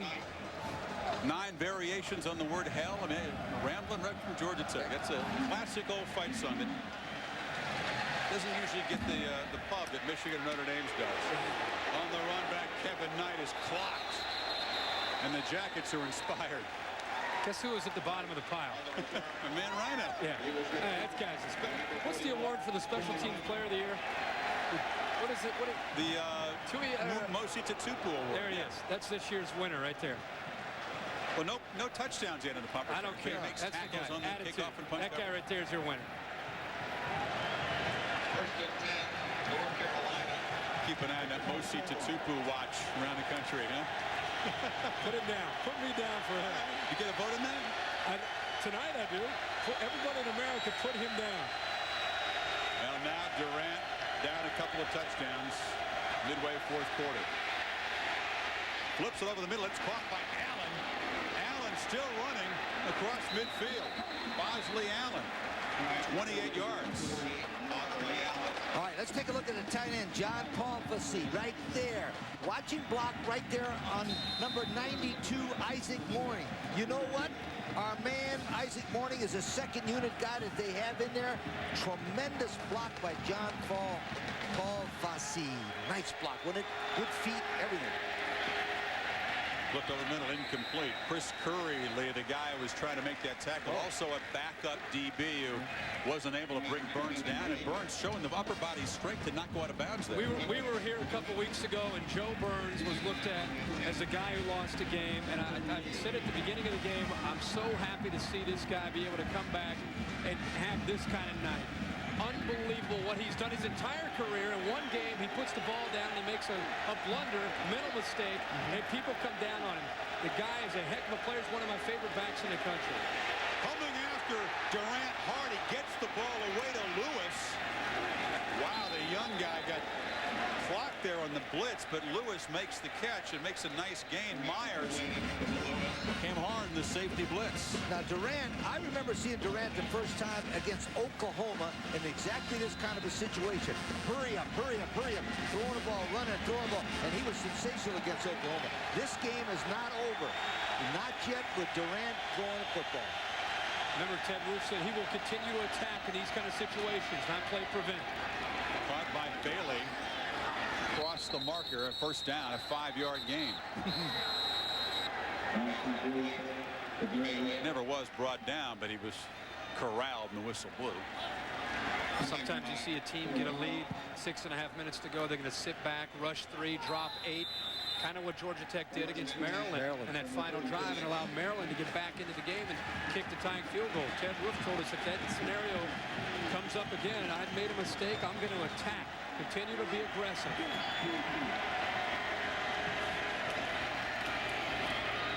Durant fires to the sidelines, broken up. Marvius Hester defending on borders there. Now, if I'm upstairs and I'm Gary Tranquil, the offensive coordinator, I'm going to run my wide out to the right and then right up because old Hester was a little bit too close then for me. And remember, Hester is the guy they beat in the left-hand side on that go pattern. Out and up, yep. I'd go the out and up on old Hester wherever he is.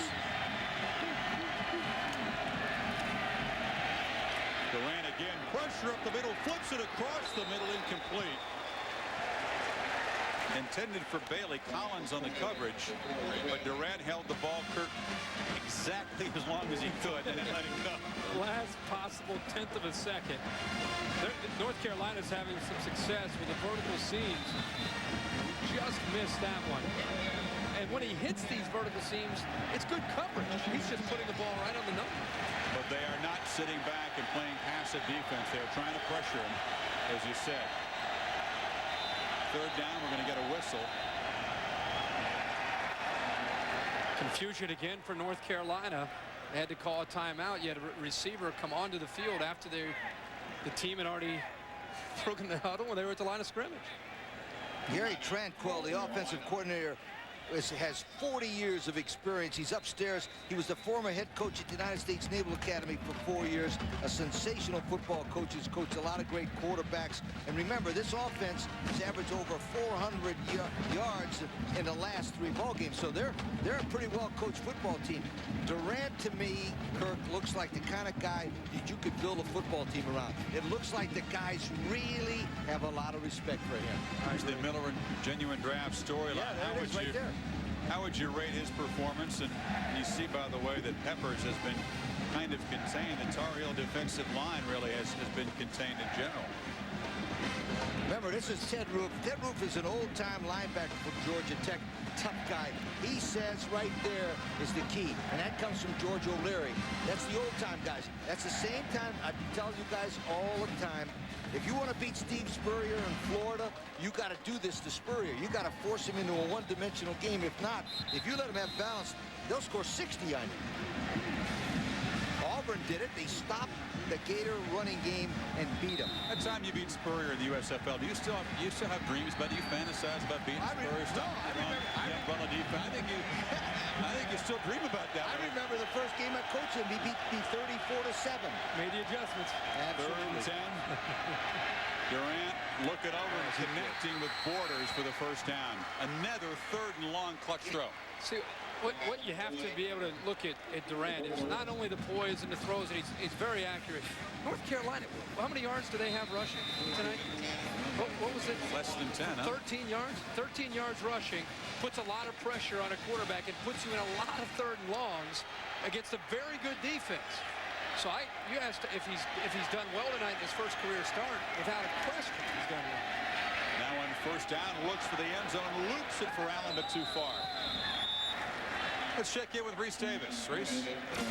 All right, Chris, the playbook is endless. The formation's boundless in the Croton playbook. BYU and Colorado State. That looked like quads right. Luke Staley, it was a lateral. He got into the end zone. It's 14-0. The Cougars are on top. Well, Nebraska and Miami are the other two unbeatens. BYU in the top 10, but not getting much pub. We're blowing out the Rams. Of course, we'll be out at Fort Collins next Thursday night. They'll be all right. Bounce back. All-out blitz. Should have a match. Durant looking end zone. Got a man. Touchdown, North Carolina. Aiken again is 2nd of the night.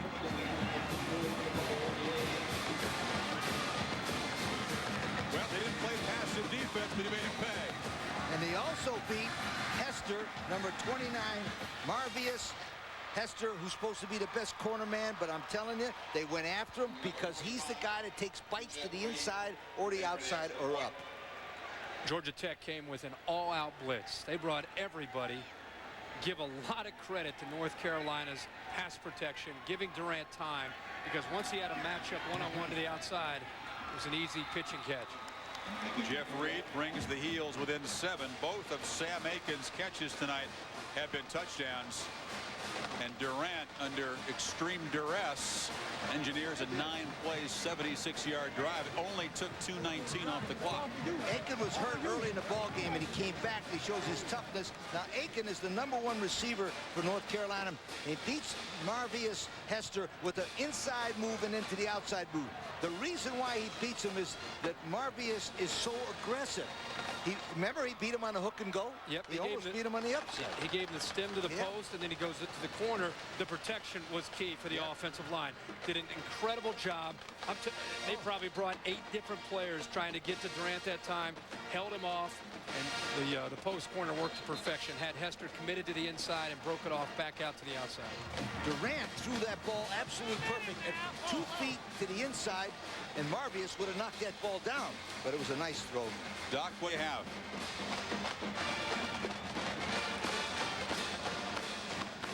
Guys, when you win 5 games in a row, you're oozing with confidence. And here on the Tar Heel bench, these guys firmly believe they're going to win this football game. There's no doubt in their mind. A very confident Tar Heel bunch. 5.5 minutes to go, down by 7. They believe it's theirs. Well, Jared, there's one thing that Jackets fans do not want to see tonight, and that is overtime. And now we got a 7-point game, and if the Heels get the ball back down 7, there'll be some nervous folks here. The deep kick is brought out by Campbell. Campbell has a seat. Kelly Campbell almost busts it loose, gets it across the 45. I'll tell you what, the Tar Heels cover team tonight have been destroyed by these Tech returners. What's interesting is John Bunning, we talked to him earlier this week, and he said, you know what's been the biggest thing that's helped us turn things around has been our coverage. First 3 games, our coverage teams, especially the punt coverage, killed us. In the last 5 games, we've improved in that area. Tonight, it's back to the way it was at the beginning of the year. This time at kickoff coverage. Campbell has electrifying speed, picks up big yardage, and gives Georgia Tech great field position again. It was Chris Curry, the guy who missed the tackle on the Burns touchdown run, who made the tackle right there on Campbell. But this is a big plus when you're trying to shoe clock primarily. Great field position to hand it up the middle, and knifing is Sean Gregory for a first down. An interesting stat that our stat guys just gave me. Georgia Tech has 108 yards of return yardage. Now that's hidden yardage from the normal football fan, but there it is, 108 return yardage. That's, in my opinion, is what's winning this football game for Georgia Tech. Also the wear and tear of running 70 offensive plays for Georgia Tech. This North Carolina defense looks fatigued. They better dig deep right here.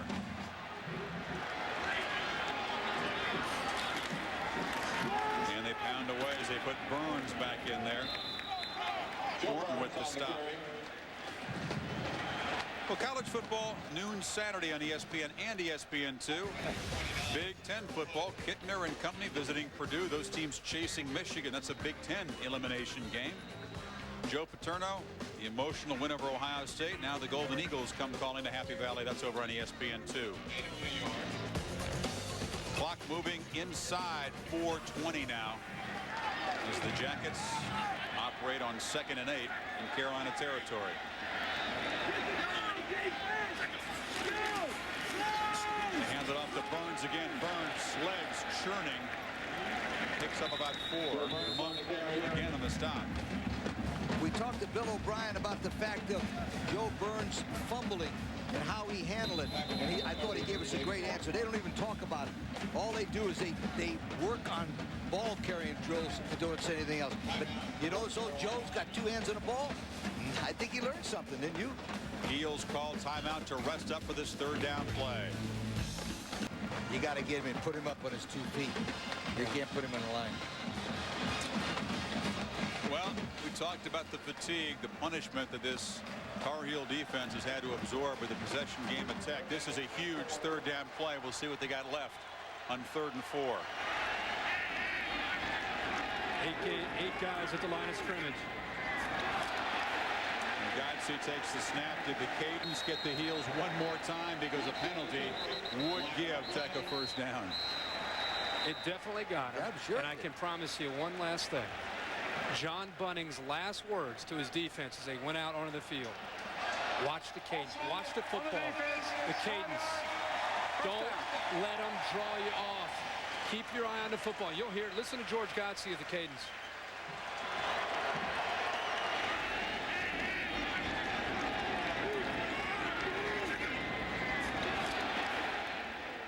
And it used to drive me crazy as a coach.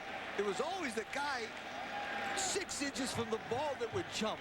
Did you notice that again? Just turn your heads in, look But you know what? It's just human nature. Short yardage. They want to get in and hit somebody. They're leaning forward.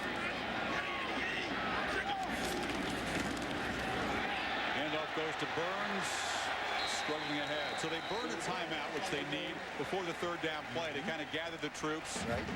Then they jump off sides, give Tech a first down. So now they can run 3 more plays. You lose the timeout. It's not a good sequence. This is a coaching forge that I used to have right there. I used to say, when we get to 3 minutes in a ball game, and I know you probably did it, Kirk, at Ohio State, I say everybody that's handling the football puts 2 hands on the ball. I don't care if we get an extra yard or an extra 6 inches, but everybody that touches the football puts 2 hands on it and keeps 2 hands on it. Let's see if they do that. The workhorse Burns. See that? Banging ahead, adding to a career high rushing total now at 187 yards. Greenwood on the stop. That was a perfect example of what I was talking about. When Burns went into the line, he had 2 hands on that football. He wasn't trying for a lot more yardage. This game is the personality of George O'Leary. Tough Irishman. Come on, see how tough you guys are. Roll up your sleeve and find out who's a better man. The other thing, you mentioned 2 hands on the ball. The play clock, as an experienced quarterback like George Godsey, he'll work that clock as far as he can before he snaps the ball.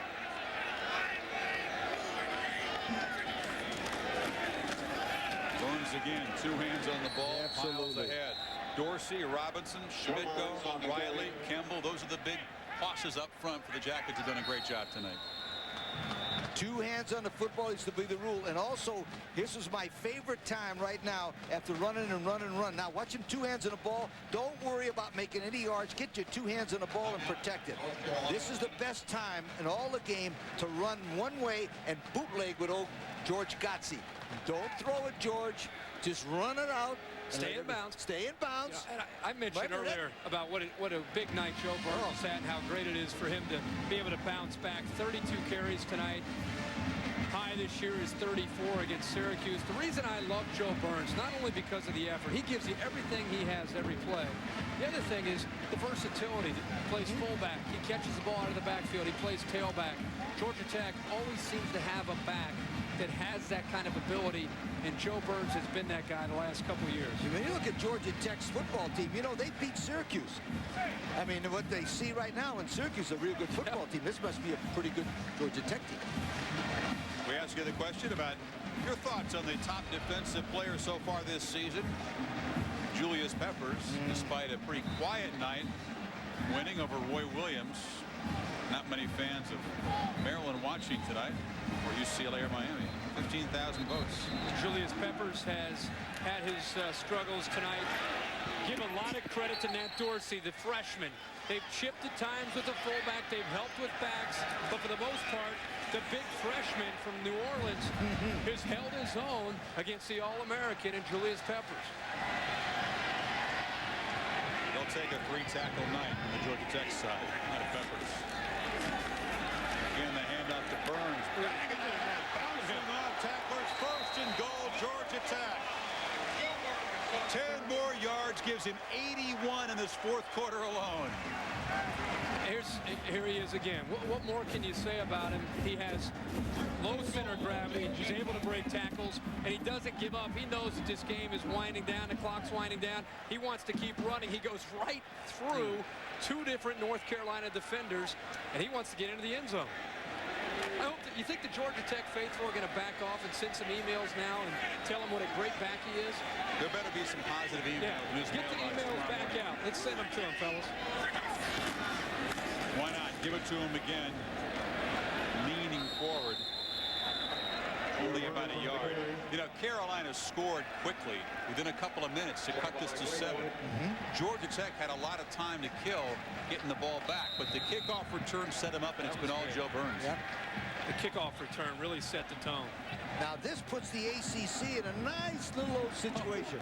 The North Carolina can win out, and they might not go to the Orange Bowl. It's going to be that old tiebreaker situation that could come in, which puts a lot of pressure now on Georgia Tech at Florida State. You know what? We could spend the entire 90 minutes of College Game Day on Saturday and still not figure out the ACC tiebreaker rule. Godsey going to take a knee. They're not going to try to add to this. Classy. The winning streak for Carolina will end at 5. It's been a great turnaround. Wins over Florida State and Clemson, but for Bunning's crew, it's a first for him, but it's a 4th consecutive loss to Georgia Tech. Sports Center's coming up. Highlights of game number 5 of what's been an incredibly thrilling World Series as the Yankees try to win 3 in a row. Jordan's comeback is right across town in front of a sellout crowd. And the College Hoops poll is released. Quarterback's favorite play of the game, taking a knee in a very hard-earned victory for Georgia Tech. The Jackets, they've been booed at home at times this year, but now they've come back, beating NC State and North Carolina. Some big games ahead, but this one's pretty sweet. Speaking of versatility, how about our friend tonight, Chris Fowler? Oh, Chris, I did a great job. Appreciate you coming in tonight. I'll tell you what, this week's they got the PGA event, the Tour Championship. Mike Tirico better be, very on his game. Well, Chris Fowler did pretty good, didn't he? It's been a pleasure, guys. Look forward to seeing you Colorado Springs for College Game Day. Stay tuned for Sports Center coming up next on ESPN. More from Atlanta. Turn over to ESPN News. Join us as we do a complete post-game wrap-up in just a couple of minutes. For Lee Corso, Kirk Herbstreit, Jerry Punch, and our entire ESPN crew, I'm Chris Fowler. This has been a presentation of ESPN, the worldwide leader in sports. For a complete look at stats of tonight's game, log on to ESPN.com. Stay tuned. Sports Center is next.